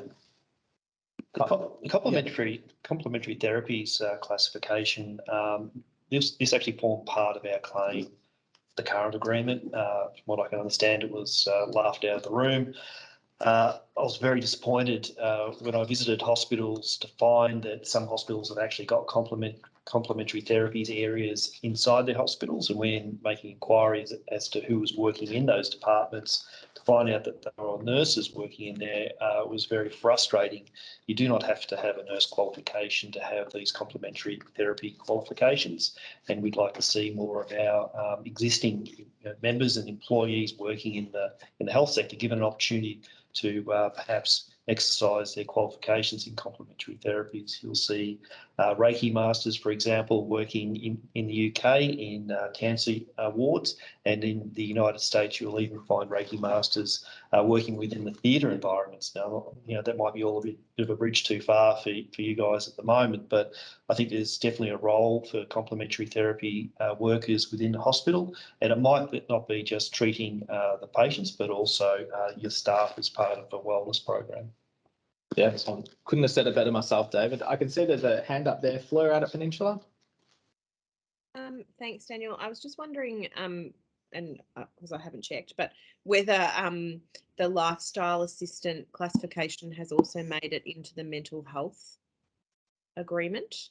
Only because I know, just thinking off the top of my head, I know that we have some lifestyle assistants, but they are in our aged mental health board. So just thinking in terms of, I would think they'd be captured by that mental health agreement. I just wasn't sure whether this classification. They're working in or connection to mental health. They would be certainly under the mental health agreement, not this one.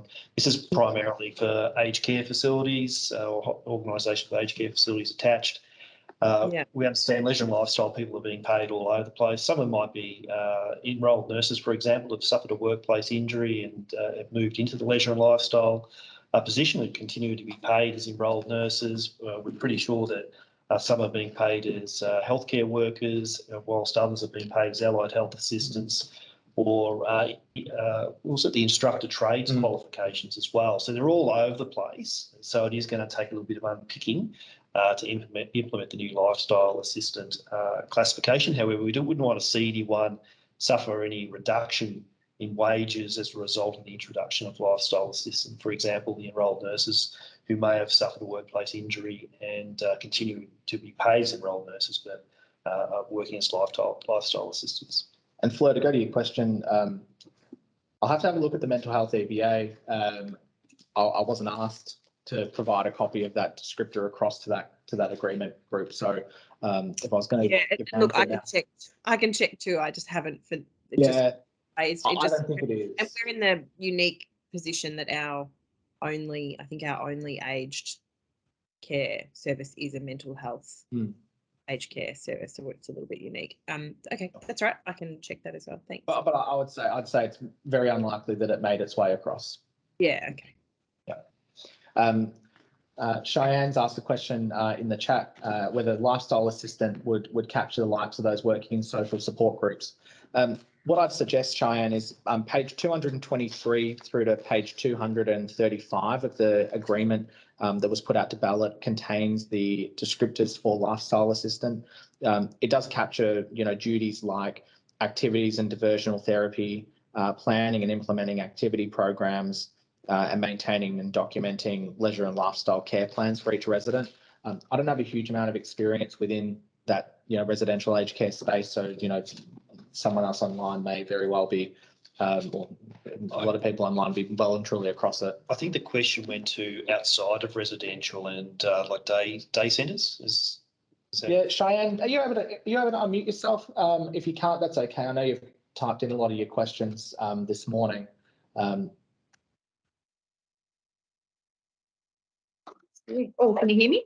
Yes, I can. Thank you. Oh, hi. It's my day off. I'm actually in a hairdresser's. Hello, everyone. The background noise. Sure, it's your day off. No, ours aren't residential aged care. It's for a social support group for people just coming in for the day, doing things like, social support activities, craft, that sort of stuff. Planned activities groups. Yeah, it's like a men's shed. Yeah, the old bag. Yeah, the old bag. Okay. And from my experience visiting these centres, people employed in those areas are all over the place. I've even seen instrument technician classification being used in those environments.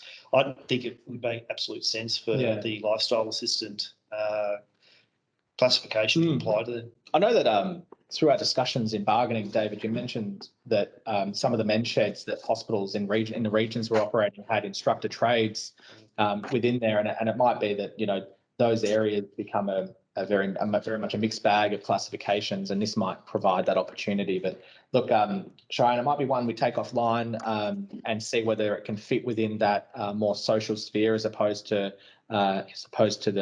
that straight up and down residential aged care sphere, but definitely one that we can take on notice and share with the group. Thanks. We ask you to take yourself off mute, not turn your camera on. The muzzle looks great, by the way. Good luck with the haircut. Oh, that's impressive. Making comments about here, there we get that. That's okay. Well, if we're ever going to award, I think Fleur was leading for greatest participant today at the halfway point, but I think you may very well have taken the lead there with that. No, thank you very much. So we'll continue on. We were very much stretched for time during bargaining, and unfortunately we weren't able to get to the pharmacy technician structure and give it the attention that some of the other descriptors needed, and obviously pharmacy technicians definitely deserved it. And look, Cheyenne, for that you do win a prize. We'll send out some chocolates out to you. I'll make a note, and Bree will make a note. We'll send out some chocolates to you for sharing that. That was great. I should have probably mentioned at the start, we are recording this and it is going live.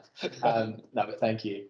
So with respect to clause 47, we weren't able to give it the attention that it well and truly deserved, but it's something that we'll be working on over the life of the agreement, and hopefully come into bargaining with hopefully a joint position that we've been able to share with our respective members and come into bargaining and can flick it straight across as an agreed outcome. On the topic of wage rates, there's some, obviously Schedule B contains the wage rates. There's new classification codes within this agreement, and they're highlighted in yellow within Salary Circular 802. And a big thank you to Yvonne in our query team for highlighting those. I think that makes life a lot easier for our friends in payroll. The wage increases are substantially variable within this side of the agreement, depending on the classification. I don't think there's one classification that has the same increase as another. So it's not a uniform increase. It is something that you'll very well need to align with the salary circular with respect to those increases. With respect to the allowances, again, allowances increases are variable. One that we wanted to call out is that there are new on-call rates for theatre technicians, liver transplant technologists and dual qualified technicians, and you'll find that within the allowance schedule, both in the salary circular but also in our agreement proper. Which now takes us to a body of work that we performed during negotiations that we were able to really, when I say sneak in right at the end, I think we thought we were going to run out of time, but thankfully we were able to make it happen, was the alignment over the life of the agreement of all health and allied services classifications to one of 8 wage skill groups with 8 rates of pay. So, David, I'll pass to you because this was your body of work that I think is commendable. Oh, no, I was just going to say, with the exception of one, and that was the PSA grade 2 position. It sort of still is a bit of a in between those wage skill groups, and that's because of the sheer number of them. There was something like 2,500 PSA 2s across Victoria, and we just didn't have the budget to properly align them as well. So it's certainly something we'd like to address with the next round of bargaining when we go into the next agreement to do that final piece of alignment. But to get a multitude of different rates of pay that have just crept in over many, many years of negotiating to do a big reset. And this reset has been done on this agreement, which obviously led to how long it also took to finalise the negotiations. But certainly should simplify things for payroll. By the final year of the agreement, we're basically going to have 9 wage rates, as I said, with that PSA group being an outlier. But it's moving forward into the next agreement. There will be a single wage claim because the alignment process has been done, that big reset on this agreement. And I think I can say on behalf of someone who has a look at a lot of agreements, I don't think any new agreement has simplified their wage structure, anything like this health and allied services section. So I think that was definitely something that David pioneered, and I actually didn't think we were going to get it done in time, but I'm glad we were able to, because I think it'll be great for payroll. I think our friends in payroll will be very happy in 2024. And by sneaking it, he means we aligned it to the modern award. Yes, he aligned it to the modern award. Not the 11 skill levels, but the modern award. So moving on, there's a long list of redundant clauses that we removed, and David mentioned before that the common clause section has gone from being, or might have been Cam, has gone from being, I think, like maybe 11 clauses long to being about 80 clauses long, and that's because we've aligned quite a substantial number of common terms that were found in Section 2 and Section 3 together and placed them under Section 1. There's also a number of clauses that we've deleted, and I'll call out the ones that I think are worth noting, but obviously, as mentioned before, we'll be providing these slides and a recording of today's presentation so you can go through it proper, but I'll call out the ones that are allowances that you might want to check with payroll that you'll cease once the agreement comes into effect. And that's things like heat allowance and infectious allowance, badge allowance and computer allowance, sleepover allowance as well. They're really the ones that we wanted to call out specifically, but you can see there for those that are, and I'll just pause on the second slide there around some of those additional changes and here as well around clerical translation and interpreter translation. These were all, most of them are bodies of work that were performed in the last agreement that we're deleting, obviously for obvious reasons. There were 4 classifications that are no longer utilised in the public health sector, and we've got animal house attendant, scenes person, a community health classification that was limited to Melbourne Health, and the assistant gardener classification. So I'll pause now to see if there are any questions with respect to that section. And I think if my memory serves me correctly, that after these questions, we're going to take another 10-minute break. And I can see that there's a hand up, and I'll start with Fleur. She's really chasing one of those awards, isn't she? No, I'm definitely chasing it. No, I'm not. I'm just trying to get. I'm looking for the shortcut right to the answer. Just wanting to check with the because I haven't delved into the classification changes yet. Whether there's a translation document. I mean, this is broader than that because I know there's some classification changes in the admin manager section also, whether there'll be a translation document that you'll be producing or whether it's fairly self-explanatory from your perspective from the schedules in the agreement. And I was just scrolling through to have a look at them, but you asked me to ask my question before I got there, so there it is. No, that's okay. I don't mind. I think there's going to be classifications that we'll need to do additional implementation material on, and probably out of today we'll get a sense of where those classifications are. But it's likely that we'll definitely be doing more in the management and admin space that we'll get to. We may have to do more in the theatre tech and instrument tech space just because of the volume of people that are within those classifications. Once hospitals get back to us about how they're going with things like lifestyle assistant, healthcare worker review, complementary therapy review, they might be coming back to us and saying, we're finding it really difficult, or these are the questions that we have. And if that comes up, then we'll probably develop implementation material in that respect as well. But I'd probably welcome if hospitals do find that there are specific, translations that they're finding particularly difficult, to obviously let Bree or myself know, and we'll be able to assist, whether it might be that it needs a full implementation guide, or it might be that you're wanting to have a question answered that someone else may have already had answered and we can help you with.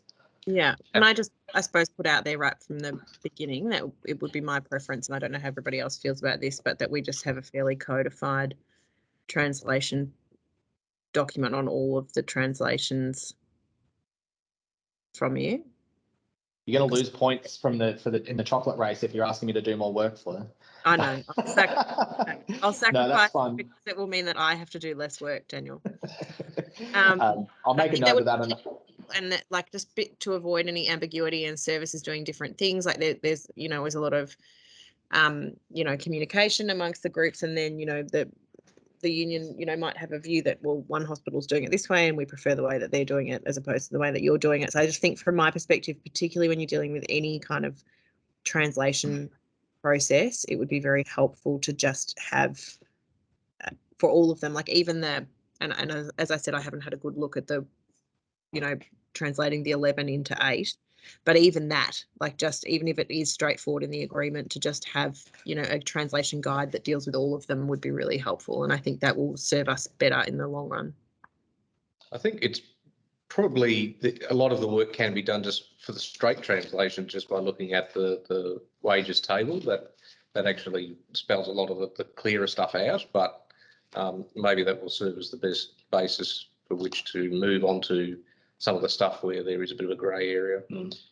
I think like theatre tech and instrument tech will definitely pinning that as something that needed additional guidance, but I think we might start with the more complex ones and start providing those through because I mentioned, we probably had the foresight to give ourselves 3 months or give hospitals 3 months to implement some of these things. So I think we have an opportunity to develop some of that material, and we'll have a discussion after today when we kind of talk about how today went and maybe pen some time in to develop some, shared implementation material that we can share with hospitals and have a consistent approach, because I think that is the best way to approach it. Yeah, because obviously there can be oversights. We note that in the EFT totals that were provided as part of these negotiations from the department, there are classifications with EFT against them that were removed under the current agreement. So the nursing attendant classification, for example, we know that there are a number of nursing attendants employed across Victoria according to the EFT list, but it's a classification that doesn't exist anymore. They all become healthcare workers. So if the more thorough we can be and the more guidance we can give employers, I think there's going to be fewer oversights. Fleur, was there anything else? No, that's it. Thank you. So I might, we've got one other hand up from someone with the name TH. I don't have your full name, apologies, but you're up. Hi, yeah, it's Tony Hull from East Wimmera Service. Tony, how you doing? Yeah, good, thanks. Just on the classifications for juniors in the food and domestic services area, we used to have a KX1, HS50, 51, 52. We have kids that come from school and do a 3-hour afternoon shift. So it's a sort of a trainee shift for the kids, come in and do kitchen and deliver afternoon teas and that to the residents. The classifications that disappeared out of the salary circular. Okay. Is there any reason behind that? Yeah, it's a good question. So I know you asked this question in the query box a couple of days or maybe a week or so ago. And when I saw it, I actually went through the current agreement and I couldn't find junior rates. And then I thought, it must have been something you were doing locally. And I kind of, continued on with my merry way. But I know what you're saying, that there are the salary circulars, not the agreement, used to provide junior rates, and I think it was just because it was easier, because I think they're just a percentage of. And maybe what we can do is as an addendum to our salary circulars that we send out, maybe just provide maybe an Excel kind of code that you can chuck in and you can plug the classification code in, and then that gives you the different percentage increases. Daniel, do they still, does the Modern Award still provide for junior rates for these? Because I know that it might not be, I'm trying to remember, it might not be the Support Services Modern Award, but one of the Modern Awards in health took out the juniors, which is why it came out of a lot of agreement. Okay. I think it's junior and trainees. I think that the wording is around trainees, but we'll dig it up and. Yeah, we'll have a look at that, and if it's something we can tidy up from a salary circular perspective for payroll and HR, we'll definitely address that. Yeah. But there was no intention. Yeah, sorry. Section 34 and 35 of Section 1. Yeah. Has got it, juniors and trainees, but. Yeah, we definitely didn't. We weren't removing junior rates. No. I think what we did do is we wanted to move it across so junior rates could be used for management and admin as well. That's right. So it wasn't just limited to health and allied. So what it'll probably be, Tony, is we'll pull together something to put in the new salary circular that'll allow you to put in the pay code that you're looking to employ as a junior. Yeah. And that'll be able to give you the rate. Yeah. and we can address that for you. And I think that it was trying to simplify it so that you could just apply the percentage rate that you'll find on page 47 of the agreement. Yeah. To the juniors, in order not to try and complicate the wages table any further. But if the feedback is that it actually hasn't been terribly helpful, let us know. The agreement, I know last time, in the current agreement, it didn't have junior rates in the back. And what we did at our end is do that for payroll. And we'll probably just continue to do that and have it in a separate tab. So if they want to use it, they can. Otherwise, it'll make it, as you mentioned, it'll make it 100 pages long. Yeah. I think we need them for our MDS reporting. You know, you've got to have a PCR code to put through the MDS reporting. So when we go to the admin officers area as well, when they've also got the junior rates in that clause, there's probably going to have to be new code set up there as well. Otherwise, we can't report it. Yeah, I'll have a chat. It's like Yvonne in-house. I mean, obviously everyone online knows who Yvonne is. Yvonne's been our key contact going back and forth with the department on getting pay codes. And I might have a chat to Yvonne after today and see if we can have a chat with the department and see how they want that reported. And we'll make a plan and inform members whether it's in the new salary circular or on Yammer, but it's definitely an outworking for us here. No worries. Thank you. No, thank you, Tony. Great to see you using juniors out there, Tony. Yeah. Definitely. I can see Lisa Braybrook was a question around the proposed replacement for sleepover allowance, and you used it in a hostile situation. So we had some advice on the use of that sleepover allowance, that it may very well not align with the modern award. And it was the advice that we received was that, you know, you're not going to be able to argue that the employee that does this kind of work would be better off overall. It'd be very difficult to make that argument. So it was on that basis that sleepover allowance was deleted. So I'm happy if you want to have a chat, or if we want to talk after today around your specific circumstances, we can talk about what the new agreement would require by way of payments for people within hostel who are sleeping over on the premises. And I can see there's a comment there from Cheyenne around whether we can go through a couple of examples of admin translations today, if possible, and we've got some slides later on that will hopefully answer some of the questions that we've been receiving. I'm sure there'll be plenty more. So just before we take a break, what I will be doing very briefly after this break is I'll be posting in the chat function a link to the union's workplace trainer career advisor promotion. And once we return, I'll be going through a handful of slides, but then passing on to David Eden, who will be talking to the body of work around workplace trainers and some of the slides later on in the discussion.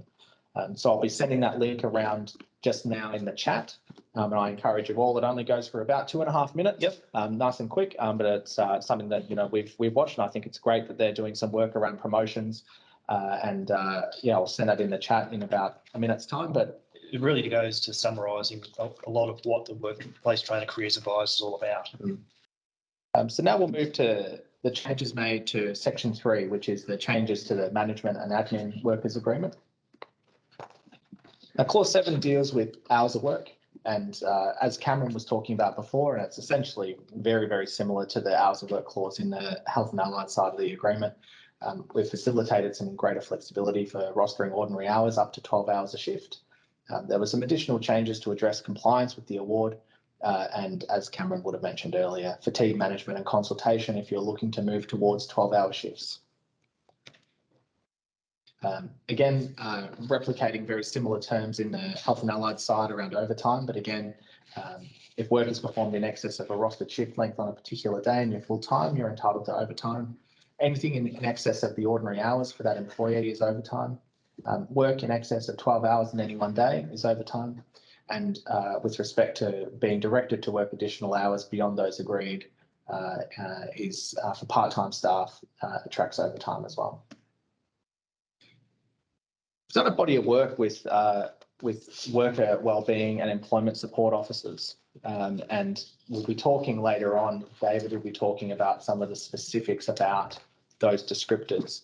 But these are 4 fantastic new classifications. And again, David will speak to the specifics later on, but this is something that both the HW and VHIA have been talking about including for quite some time, well before bargaining, as something that needed to be in this agreement, and really opportunities for the management and admin side of this agreement to have some specific descriptors called out, in addition to workplace trainer, career advisor. And these 4 roles have phenomenally important tasks attached to them, predominantly addressing government and departmental policies and recommendations out of VARGO. But their core role around worker wellbeing officer will be around mental health, anti-bullying. And with respect to the Aboriginal, disability and veteran employment support officer roles is around improving diversity within Victorian public health.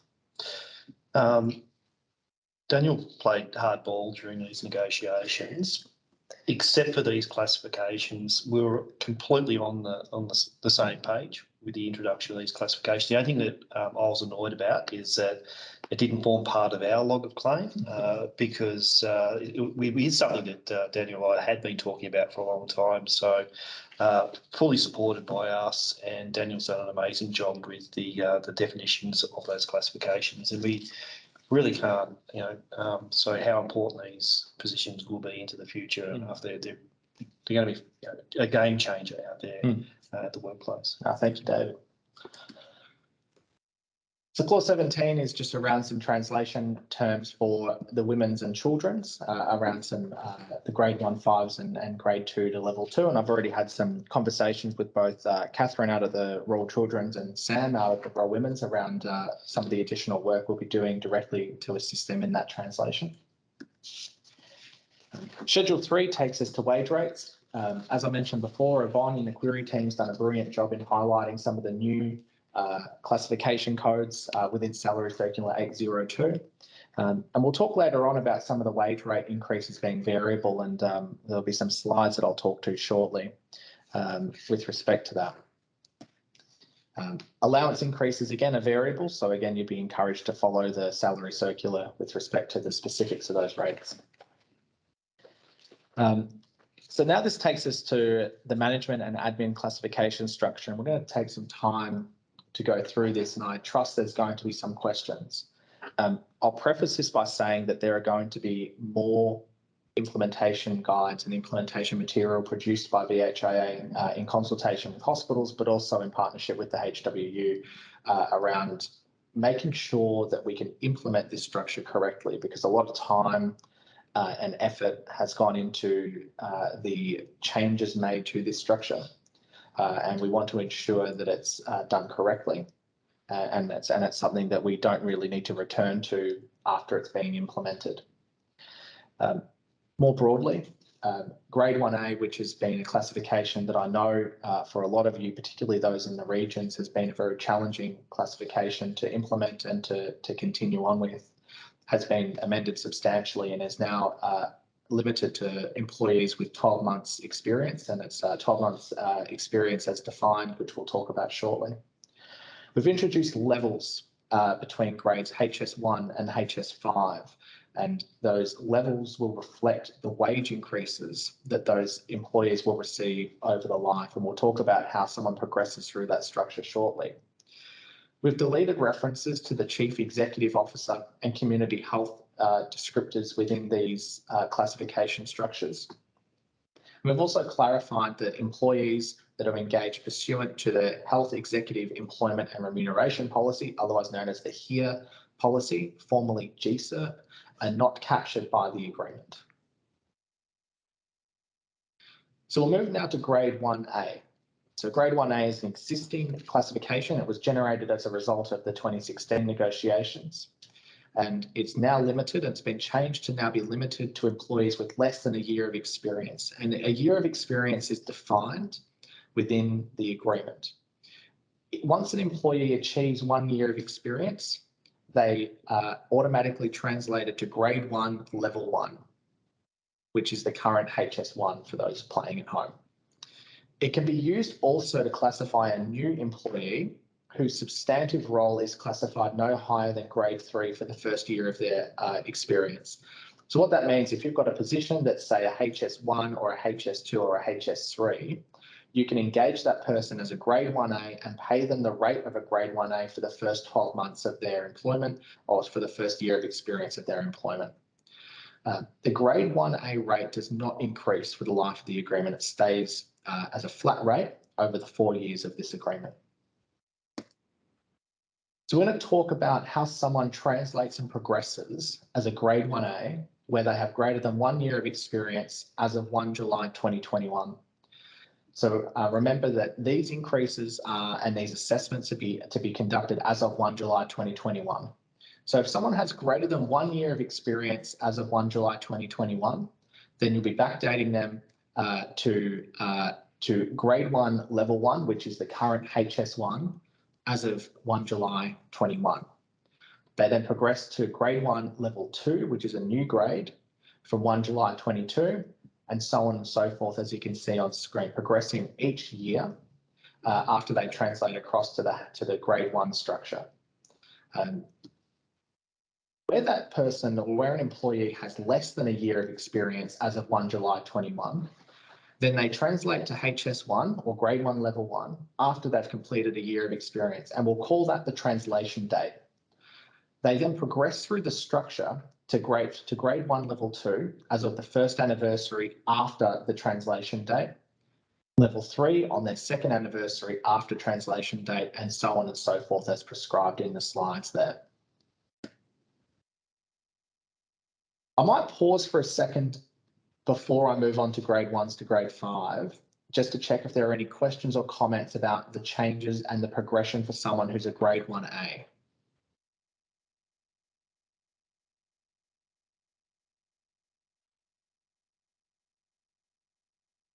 Olivia. Thanks, Daniel. I just wanted to double check that if somebody is staying as a grade 1A, that they won't get any increase as a pay point progression or an EA increase. Is that correct? Well, no one will be staying as a grade 1A for the life of the agreement. So if you've got an existing employee that has greater than a year of experience as of 1 July 21, then regardless of what their work or what their role is, they will translate to HS1 or grade 1 level 1 as at 1 July 21. So you're not going to have an employee that even comes in new to this agreement. If they come in brand new to the sector, say, on the 1st of July, they'll be a grade 1A for their first year of experience. And let's say hypothetically they work full time for their first year, so they will translate to HS1 after their first year of experience, so 12 months after their commencement. So no one will remain on grade 1A beyond their first year of experience, regardless of the work they perform. Okay, so just sorry to further clarify that, they won't get an increase when we're doing the backdated implementation until they reach their first year. I see. Yes.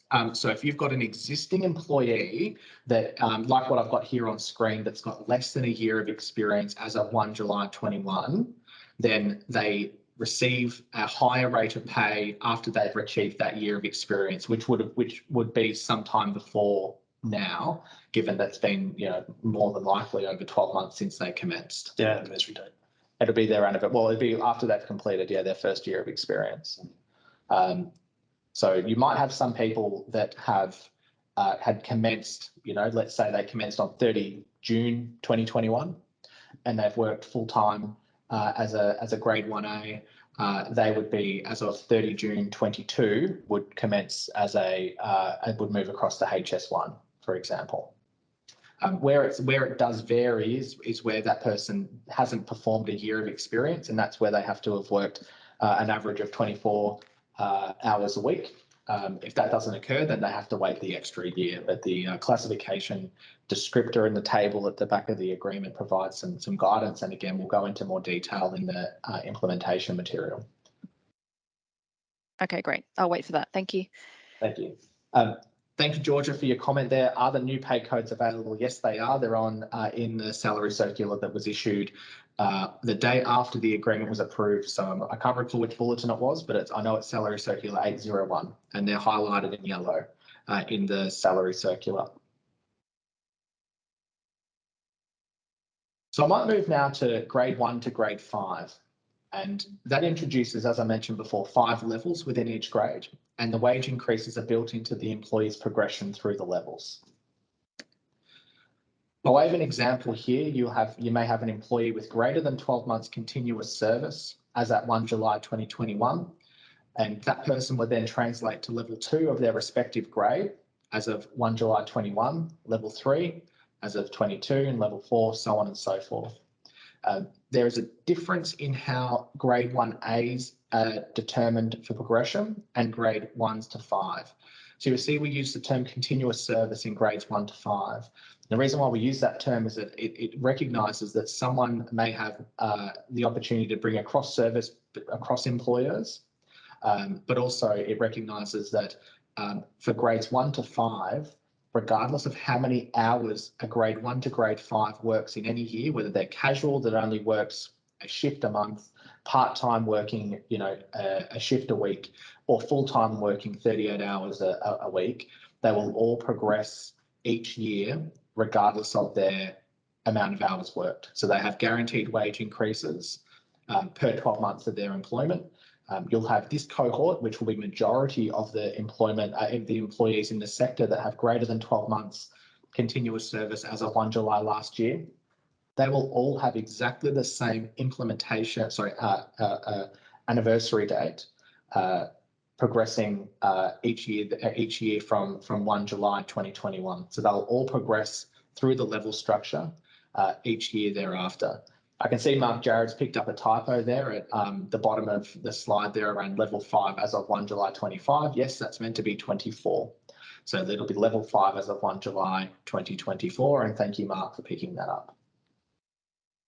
Where an employee has less than 12 months continuous service as of 1 July 21, and also for new employees that are engaged, since from now onwards, they start as at their grade 1 or their grade level 1. So let's say they're a grade 1 level 1 or a grade 3 level 1.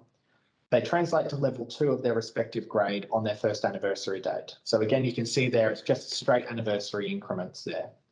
So those people will have their own anniversary date. It's just each year per annum, regardless of how many hours they work that year, they'll increment through the structure. As you can see here, this is a table. We've posted this on Yammer maybe a week or so ago. And you can see here how in yellow, you can see how someone progresses through the structure. In red is the percentage increase that this person would receive each per annum. But you can see here that someone who's currently a grade 1 level 1, as of 1 July 21 will be a grade 1 level 2, as of 1 July 22, level 3, so on and so forth, receiving these percentage increases as the time progresses.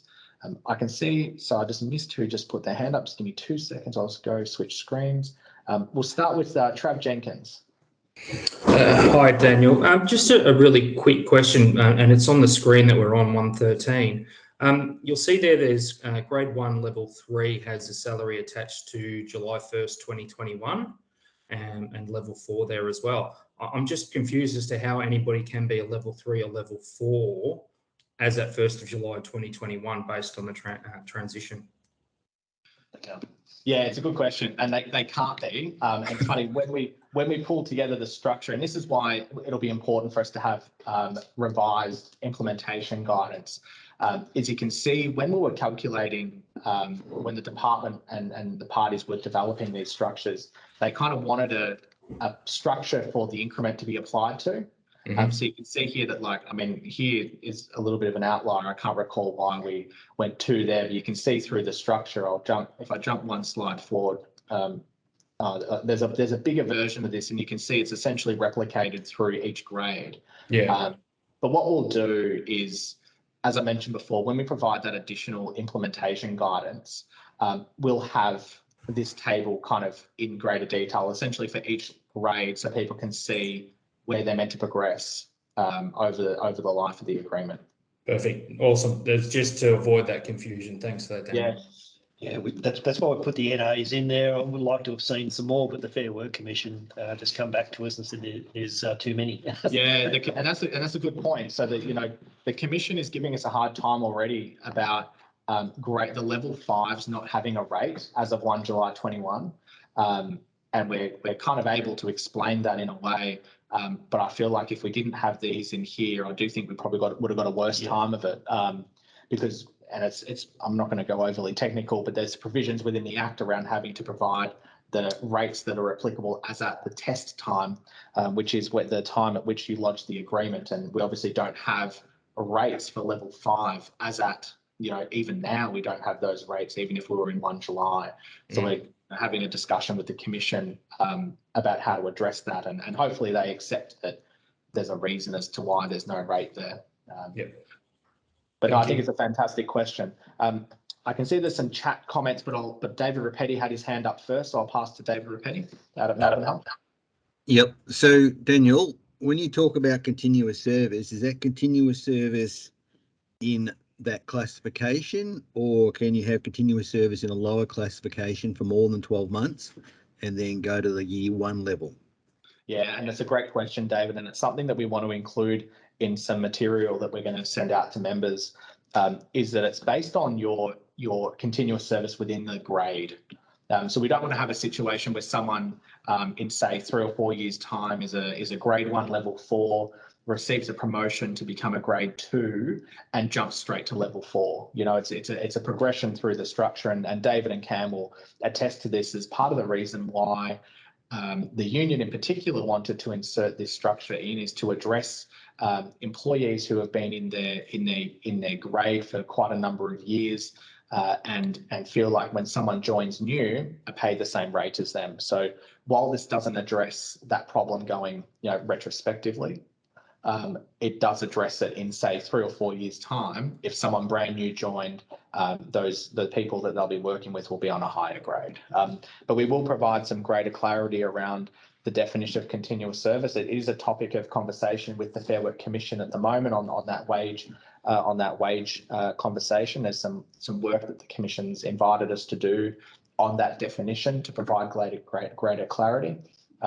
But that's something that will hopefully be addressed at the same time as the agreement being approved proper. Wonderful, thank you. There's a question here from Lexi. How does extended leave affect it? Lexi, are you asking with respect to the grade 1 to 5 or the grade 1A? The 1 to 5, I assume it doesn't matter because there's no hours requirement. So if you're... it doesn't matter. So would you still progress if you went on a year-long parental leave, for instance, and potentially you could progress twice in that time? You could definitely progress twice. Cool. Thank you. So it's not based, some agreements talk about, and some of the old agreements in particular use terms like you progress having regard to experience developed through performing work, or, words to that effect. And, that just creates too much drama. This is essentially a structure that guarantees, and if I give an example, when we were talking about how to apply that exact kind of question to this structure when we were drafting the clause, because we got the structure and then we had to draft the clause around it, we talked about the importance of gender equity. And if we applied the basis of, being on long-term periods of leave, periods of unpaid leave in particular, would delay your progression. It would mean that someone who takes, say, a year of parental leave wouldn't receive a pay increase. And that is not the intent of the parties, and would kind of go against not only the intent of the VHIA and the HW, but the Victorian government wages policy. So periods of unpaid leave, whether it's parental leave or even unpaid sick leave or anything like that, doesn't affect someone's progression. If they go an entire 2 years because they're using the benefit of the agreement and the Act with extended parental leave unpaid, they will still progress through the structure. I can see, Olivia, you've got your hand up, but I will just answer some of the questions in the chat. So Cheyenne's asked, if someone is, say, a grade 3 with 3 years in the role, do they go up to the 1 level, or do they start at level 3? So that's a good question. So everyone who is within this structure with greater than 1 year of continuous service will all start at grade 1 level 2 as of 1 July 2021. So no one can jump. So you're not going to have a circumstance where say you've been a grade 3 for 10 years, that you jump straight to level 5. You'll start at grade 3 level 2 in your example, and you progress per annum through that structure up to grade 3 level 5 by 2024. So I can see there's a question here from Stacey Walker out at Petermac. When do you think we'll get the more detailed implementation guide? Already starting this work. It's something we're definitely working on. It's going to depend on conversations we're happening with the Fair Work Commission. So the Commission is inviting us to review some of the way that this structure works.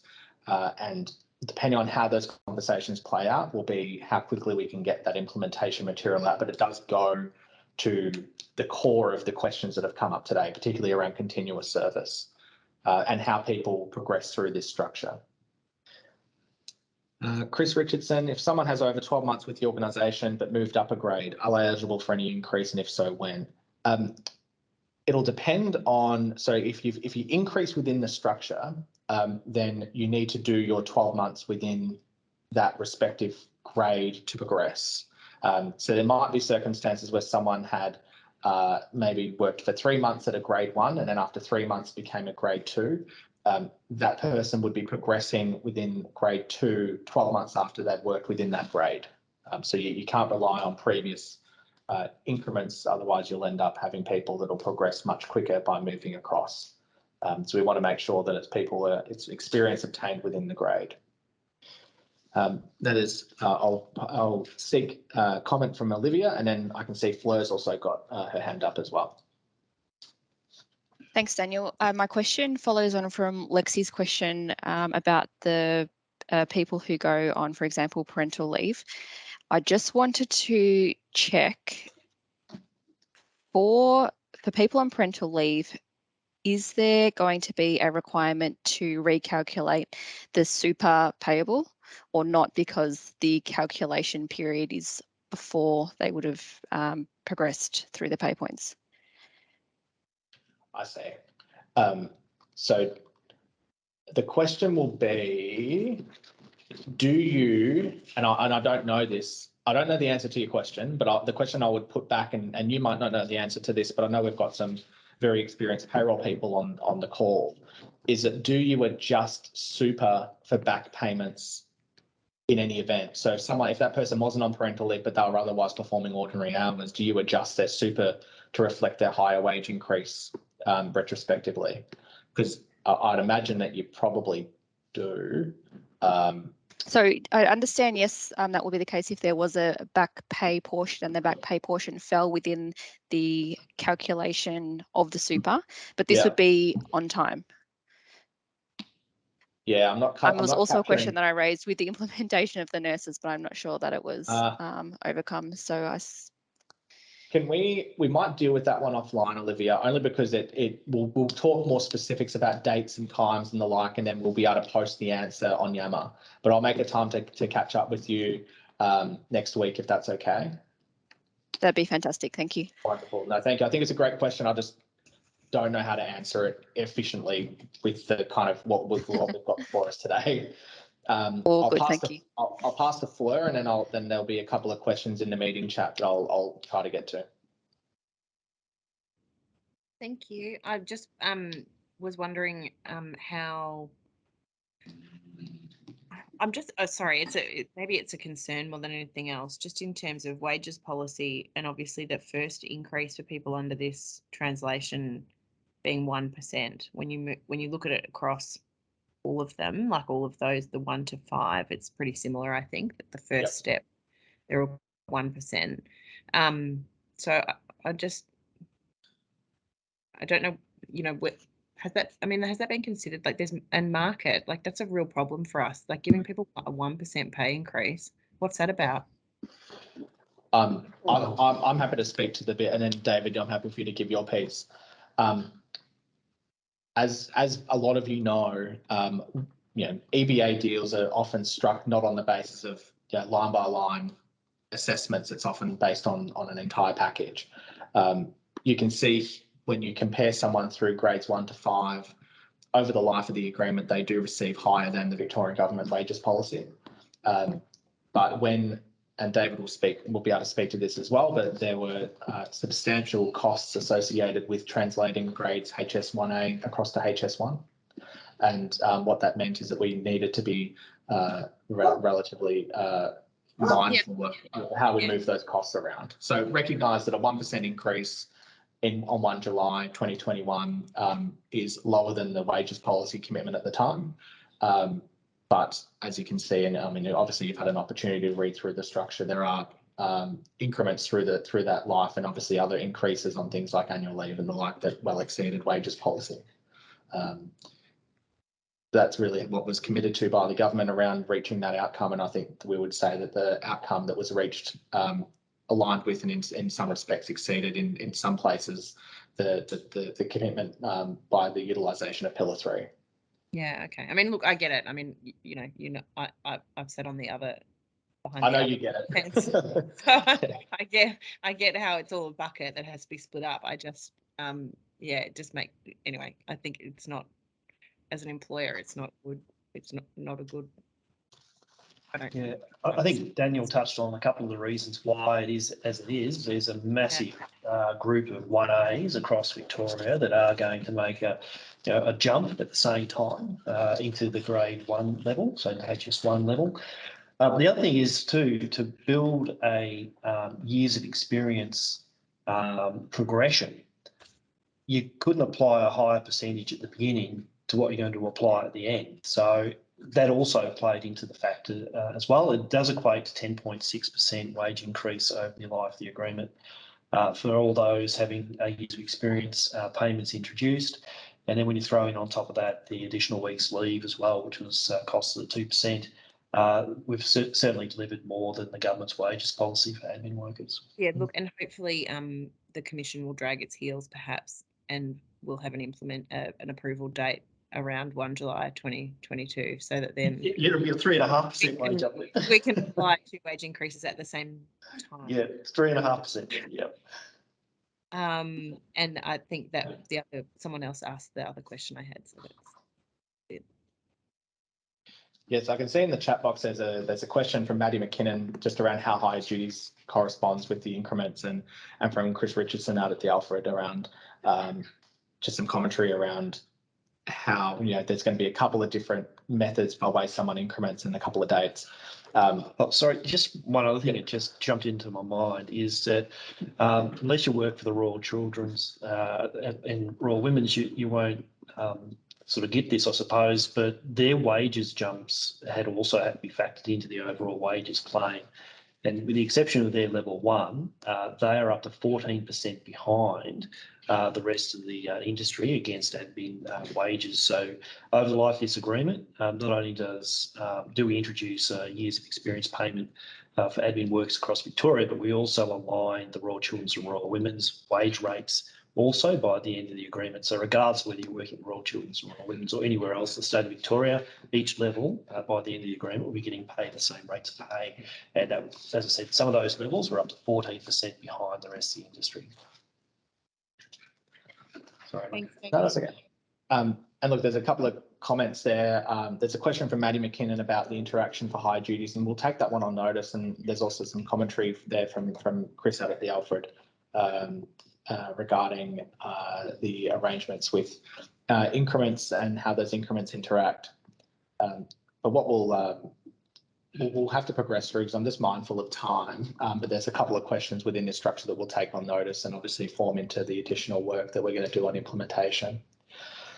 Grade 6 to 10, to grade 10 are left relatively simple and attract that flat increase that you're probably more accustomed to over the life. So there's nothing too particularly complex with respect to the implementation of grade 6 through to grade 10. I might pause now if there are any further questions about that structure. Again, as I mentioned, I am mindful of time, and there will be obviously opportunity for you to provide any additional feedback or commentary after today's presentation. But also we're going to be performing some additional work around implementation. So today's not the last you're going to be hearing from us around the management and admin structure.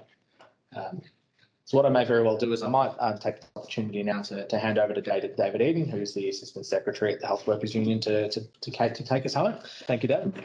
Thanks, Daniel. I wish I was a bit more organised than this. Got too many balls up in the air at the moment. So currently we've got 30, well, we should have, in theory, 30 EFT of workplace trainer careers advisor across Victoria, employed in just about every hospital or healthcare network. And I might just jump to the definition of the workplace trainer careers advisors. That's in Schedule 3E on page 288. There's a couple of things I just want to draw your attention to, and that is 1.3, the subjects that the position will deliver are to be determined in conjunction with the strategy set by the Agreement Implementation Committee, which may change from time to time. Now, we have had situations where the workplace training careers advisors are rolling out programs determined by the employer. That's not the job of the workplace training careers advisor. At 1.5, it also goes on to say that positions may require to deliver a delivery of evening or weekend classes as determined by the needs identified by the Agreement Implementation Committee. So there's a bit of a theme coming in here that the Agreement Implementation Committee is ultimately the one responsible for these positions. It would be over the page on 289, the qualifications. Ideally, they'd have a Certificate 4 in Workplace Training Assessment or equivalent, or the ability to acquire such within the role. And we know that there's some regional hospitals that would like to give their existing employees an opportunity to become the workplace trainer careers advisor. But because they don't have that formal qualification, they've been knocked back. Well, they don't have to have that qualification, but they should be given every opportunity to obtain that qualification and promote from within. That's what it's all about. The process for appointment, and this is what really alarms me, is that there is examples of nepotism that's gone on in relation to the appointment of these positions. And the employer and the AIC will work together to develop the recruitment process. The employer will appoint the position, taking into account the advice of the AIC. So all roads lead back to the AIC, and when there's questions around, well, who has oversight on the workplace trainer careers advisor, I'd say it's the AIC, and the workplace trainer careers advisor should be providing regular reports back to the AIC as to their progress in rolling out courses and how many people they may have influenced in looking at other career path opportunities. This definition, although it isn't reflected in the agreement, the workplace trainer careers advisors have had some additional responsibilities put on them, and we probably should have reflected this in their definitions. And it is called out in other clauses throughout the agreement, and I have met with the workplace trainer careers advisor. I do meet with them pretty regularly, discuss their concerns, and a few of the additional responsibilities that they're going to pick up, and that also fed into the additional 15 EFT that we're able to negotiate across the state of Victoria, is the positions will be utilised if a person has been made redundant. The workplace trainer careers advisor will assist in retraining for the purpose of redeployment. So this isn't actually listed as a responsibility or duty in the back of the agreement, but it is called out throughout the body of the agreement. And the workplace, as a workplace injury, if an employee has suffered a permanent injury, the careers advisor workplace trainer will assist in retraining into another position. So they're to be brought in at the earliest possible time to assist people with retraining and redeployment and getting them back to work, which is really important. Workplace trainer careers advisors, I can't stress this enough, are not employed to deliver mandatory training. Instead of that, their primary purpose is to enable employees to advance their careers. I think I touched on the fact before that there were some hospitals in regional areas, and I might add those hospitals are ones that haven't appointed the workplace trainer careers advisor allocation for their areas, that have suffered shortages in their kitchens, in particular cooks and chefs. And the workplace trainer careers advisor could have played a really important role there in determining that there was a skills shortage in that area, and been promoting opportunities for people to upskill with a Certificate 3 or above in commercial cooking, and therefore you would have averted the problems you currently have in your kitchen environments.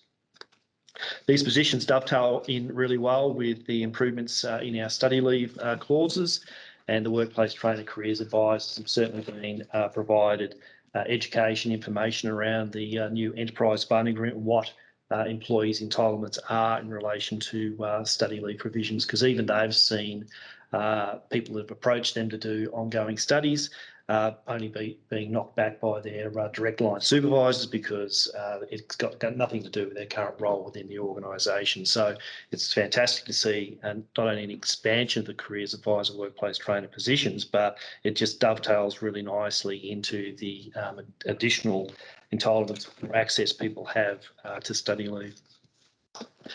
We used a guide for the purposes of working out the additional EFT across the state of Victoria. So I'm pretty sure Daniel's shared this document with you before, and might have upset a couple of people because we've highlighted the fact that they haven't implemented the workplace trainer careers advisors, but it is what it is. And so what we used this as a guide to rolling out additional EFT across the state of Victoria. And we did this exercise because there are now additional respondents to the agreement as well. So we'd also like to have them provided access to a workplace trainer careers advisor. So, for example, Southwest Healthcare currently has 0.4 of an EFT funded to them. And Lindock Living in Warrnambool is also now a respondent to the agreement, and we'd like to see an additional amount of funding going into that role to provide those opportunities for those working at Lindock Living to also progress their career in the health industry. And I'm just using that as an example. But there will be a survey across all the healthcare networks that have got current funding for the workplace trainer careers advisor, just to sort of get the lay of the land, see where we're at, and also identify where employers may have been doing this really, really well, and maybe use that as an education for other hospitals that are probably a little bit behind where they ought to be. We've also had examples of, say, for example, Moyne Health Service, who are doing an absolutely fantastic job with their workplace careers advisor, workplace trainer careers advisor positions. But they also not only provide that training at Port Fairy, Moyne Health, but they also picked up Portland and Hayward. And what we'd like to see is more EFT provided down that way, but they've chosen, or they've already floated this with us, that they don't want to see any more. They've currently got 0.5 in EFT. The current workplace trainer careers advisor has indicated that, well, 0.5 in EFT is more than I want at the moment. It would make more sense because we're doing such a great job down here to actually provide direct EFT to Portland Hospital and Hayward. And so really we're going to be in the hands of the employers and the agreement implementation committees as to how the additional EFT is going to be used across the state of Victoria. So we're looking in 2021 to have funded 4.4 additional EFT, in 2022 3.7 EFT, 2023 an extra 3.6, and 2024 further 3.3, which equates to 15 additional EFT across the state of Victoria.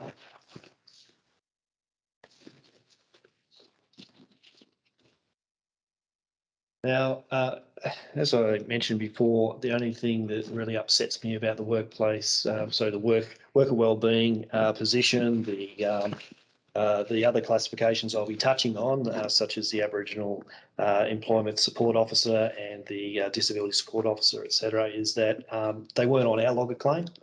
They were actually on the employer's logger claim, but it's something both sides of the table feel very passionate about. And Daniel's done a fantastic job drafting the definitions. He has mentioned that the worker wellbeing officer definition has been very heavily influenced on what Peninsula Health have introduced down that way, and it seems to be working really well. And what we'd like to see is a further expansion of the worker wellbeing officer. Now, unlike the workplace trainer careers advisor positions, which are fully funded positions, so people have got, organisations got 30 EFT currently funded, it's ongoing, and the further rollout of those positions will be fully funded and ongoing. Unfortunately, we weren't able to secure funding for these other classifications I'm about to touch on, However, it's not going to stop us from trying to chase down funding outside of this agreement to roll these classifications out across the state. And it might be like we've done with the Workplace Trainer Careers Advisor in regional Victoria. We might have called out a particular provider to be the gatekeeper of the funding and implementation of the program, but they provide that program. The Workplace Trainer Careers Advisors are across a number of hospitals, but essentially they're the banker. They keep hold of the cash and they pay those Workplace Trainer Careers Advisors. There might well be a similar arrangement if we can get funding for these positions as well, where, for example, the Worker Wellbeing Officer is already in operation down at Peninsula Health. They might well be the gatekeeper for the rollout of the Worker Wellbeing Officer across the state of Victoria, because it is a really, really important role, and hopefully we can pick up some additional funding outside this agreement to roll this out. But what they're essentially doing is there an independent sort of person within the organisation that people feel comfortable in approaching to assist in stamping out workplace bullying and harassment in the workplace and supporting mental health and wellbeing and hopefully preventing workplace injuries. Next slide, thanks. Duties include development and maintenance of local worker wellbeing plan, which aims to increase and promote support staff wellbeing across all areas of the organisation. They also promote the focus areas of preventing workplace bullying and harassment and supporting mental health and wellbeing and preventing workplace injuries and networking with Safer Care Victoria and Healthcare Worker Wellbeing Centre. And hopefully the alternate therapies classification or complementary therapies classification people. Qualifications that are required. Experience of the role is as follows: relevant tertiary qualifications in human resources, psychology or equivalent, or extensive experience in human resources, health promotion, psychological, mental health, or workplace health and wellbeing, and a knowledge of best practice in critical incident, psychological, first aid, and other wellbeing areas. So, David, before we move to the next slide, this is a question from Cheyenne, just regarding Workplace Trainer Career Advisor. And Cheyenne's question is just what's the expectation on which department a funded Workplace Trainer Career Advisor would sit, particularly in small rural hospitals where education is often nursing focused. And I think that last point is, knowing from obviously spending a lot of time talking with the HW about the basis for the claim originally in 2016, it was around education in hospitals being predominantly clinically focused. What hospitals I know for a fact, and David, you might want to add to this, is I know a lot of hospitals who have had this funding have placed that person either within a HR or a learning and development role, but with the role being, target focused on health and allied classification work. So really working really closely with the people under that health and allied side of the agreement. But I think that you would agree that part of the reason for this being introduced in 2016 was education is often quite clinically focused. If you want to quickly speak to that. Yeah, that's right. So what we don't want to see is these positions falling under nursing or clinical education. They ultimately are responsible to the Agreement Implementation Committee. I've also seen some Workplace Trainer Careers Advisors getting around out there with our recent road trip wearing human resources managers badges. That's not what we want to see either. We want to see them clearly identifiable as the workplace trainer careers advisor. I know it's going to be a big badge to fit all that in, but it might well be that some of our members want to go on and do like a clinical role in the workplace. Fantastic. They might want to become a health professional. They're currently an allied health assistant, for example, or they might be the gardener and they want to become an enrolled nurse. That's fantastic that our Workplace Trainer Careers Advisor can be there to help guide them. And but certainly we don't want to see them falling under nursing in any way. They are completely independent to the nurse clinical environment, because they can quite certainly be overpowered, I suppose, by the confidence that the nurse clinical education department might have, because they've been well established for a long time. But we also want to make sure that these people are in areas that are easily approachable for our members, and sometimes our members find it quite intimidating to go up into the human resources area of the hospital, because traditionally people only get taken up there when they're in trouble. So ideally we'd like to see them certainly treated as sort of independent, but certainly answerable to the Agreement Implementation Committee. Thank you, David. So Daniel and I participated on a diversity in healthcare group that was chaired by Christine Cousins a number of years ago, and that's where we sort of got to know each other a little bit outside of work and where each other sort of stands on social agendas and things like that. And the Aboriginal employment and disability employment was front and centre for that particular forum. And it was a real eye-opener for me in that I thought you would need to have an Aboriginal workforce in place to require an Aboriginal support officer to oversee that Aboriginal workforce. I had to completely ask about. In fact, what came through loud and clear is that you've got to make sure that you have these people in place first before the employees will come. So their role is to ensure a culturally safe workplace that's inviting for the Aboriginal workforce to come. And as I said, that was a real eye-opener for me. That was quite a successful working group. And we did see quite a number of people with an Aboriginal background or disability background also getting job opportunities as a result of that. And Barwon Health is certainly on the front foot down that way from an Aboriginal employment, disability employment point of view. And if sort of going back to these gatekeepers or bankers, if you like, for particular projects, if we can get some funding to implement these classifications outside this agreement, we'd be reaching out to the likes of Barwon Health to perhaps be the gatekeepers for this program across the state of Victoria.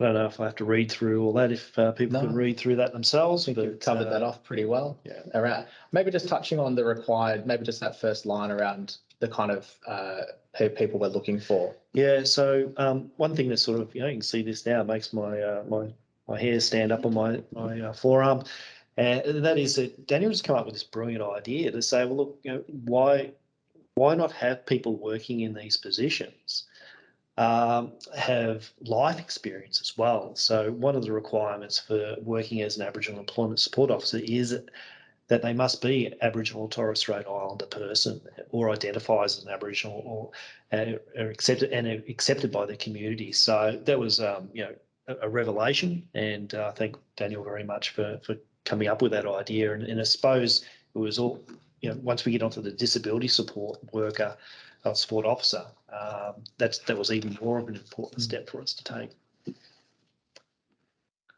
We probably don't need to go through this slide. You touched on it before, but we don't see anywhere near enough people with disabilities employed across the public health system. They're seen as a liability, and it might be that it's an acquired disability as well. It might be a workplace injury, the Disability Employment Support Officer is there to help support people with disabilities. A lot of employers are quite happy to throw them on the scrap heap once they've been injured after many, many years of dedication, hard work to the organisation. But there are funding opportunities to support people with disabilities within the workplace, and a Disability Employment Support Officer is there to help try and find positions for individuals with disabilities. And also to support those positions through accessing funding, etc. And here we go again. Qualification experience required. Qualification experience for this role is as follows: is a person with a disability. Walk a mile in my shoes. So I think that's a really, really important thing to have in the Disability Employment Support Officer position, is someone who's actually experienced the prejudice or the difficulties in trying to maintain a job in a hospital with a disability. Finally, the Veteran Employment Support Officer. And when we're thinking about gatekeepers and potentially where these sort of programs can be ran from, it's not always big hospitals that are doing these sorts of things. It might be a regional hospitals such as Seymour, which is very close to Pakapanua up there, and they might well be the gatekeeper of the veteran, the veteran employment support officer funding for a number of hospitals across the state. But there might be, as an example, 3 veteran employment officers for all of Victoria, and they can travel from hospital to hospital to try and encourage more workforce participation for veterans, and something that Daniel is particularly passionate about. You see there, and we'll share the slides, but you can see there in the descriptors in the agreement are pretty clear around the role and the duties as well. So thank you, David. So that takes us to the end of the that section for David. Was there any questions with respect to the material that David was sharing around those classifications, either the new classifications or workplace trainer career advisor?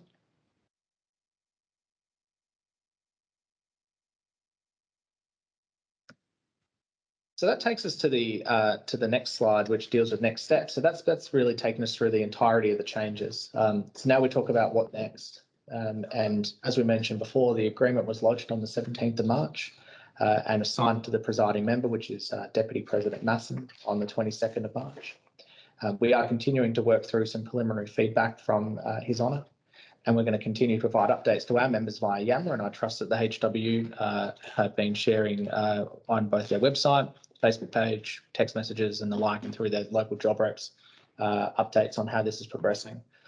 Once the agreement's approved, we'll issue a further bulletin to our members with the effective dates and some additional advice. If there's been changes to things like salary rates because of undertakings and the like, we'll make sure we highlight them for you.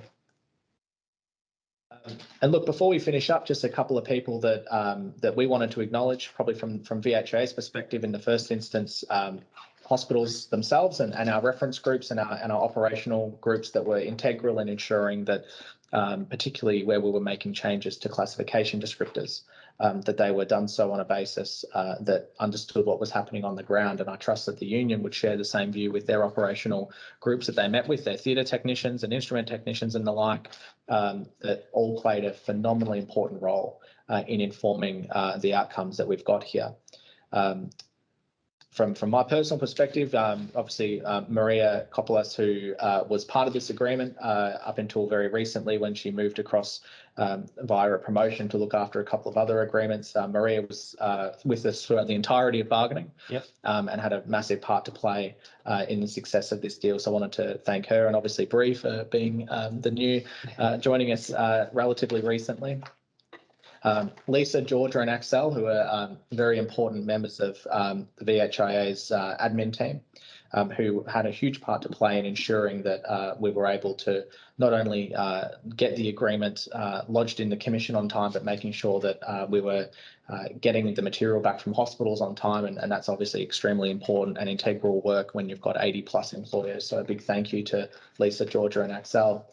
Irina from the Health Workers Union, who had a massive part to play in developing wage schedules and wage tables and costing analysis for submission to the Department of Health. And I can definitely say on behalf of both David, Cameron and Bree and myself, and that we would have never been able to get that work done ourselves. No, for previous negotiations, previous agreements, the government's always come back with, no, it's going to cost too much, but it wasn't for Irina actually punching the numbers. We're able to push back on their opinion and deliver a much better outcome for our members. And obviously from VHIA's perspective, a big thank you to David and Cameron and for the work that they've done on behalf of their members. And it's been a very good bargaining round where I think we've all had to fight things that we had to fight for, but I think it's been ultimately an example of good faith bargaining, I think, in the most respect. And also to the department and Peter Cordova from the department, who attended all bargaining meetings. I'm sure David and Cameron shared this view that it provided extremely valuable insight with his experience dealing with these bargaining matters, and definitely couldn't have progressed it to the extent that we did. David or Cam, did you have anything else to add before we finish up? Just to thank everybody who's provided input to this process, and there's obviously more to do, particularly in relation to admin and management structures in the first 6 months of the new agreement. So looking forward to kicking that off and trying to extend some of the good work we've done there. But thanks to Daniel and to Maria, who did fantastic work in not only representing you guys, but in putting the structure together. They did a hell of a lot of work and made it a much smoother process than it could otherwise have been. So thank you. Wonderful. Yep, thank you very much. Thank you both. Well, thank you, everyone. We appreciate your attendance today. And as mentioned, we'll continue to work closely with you. But again, thank you for coming and appreciate your time today. Thanks, everyone. Thanks, everybody.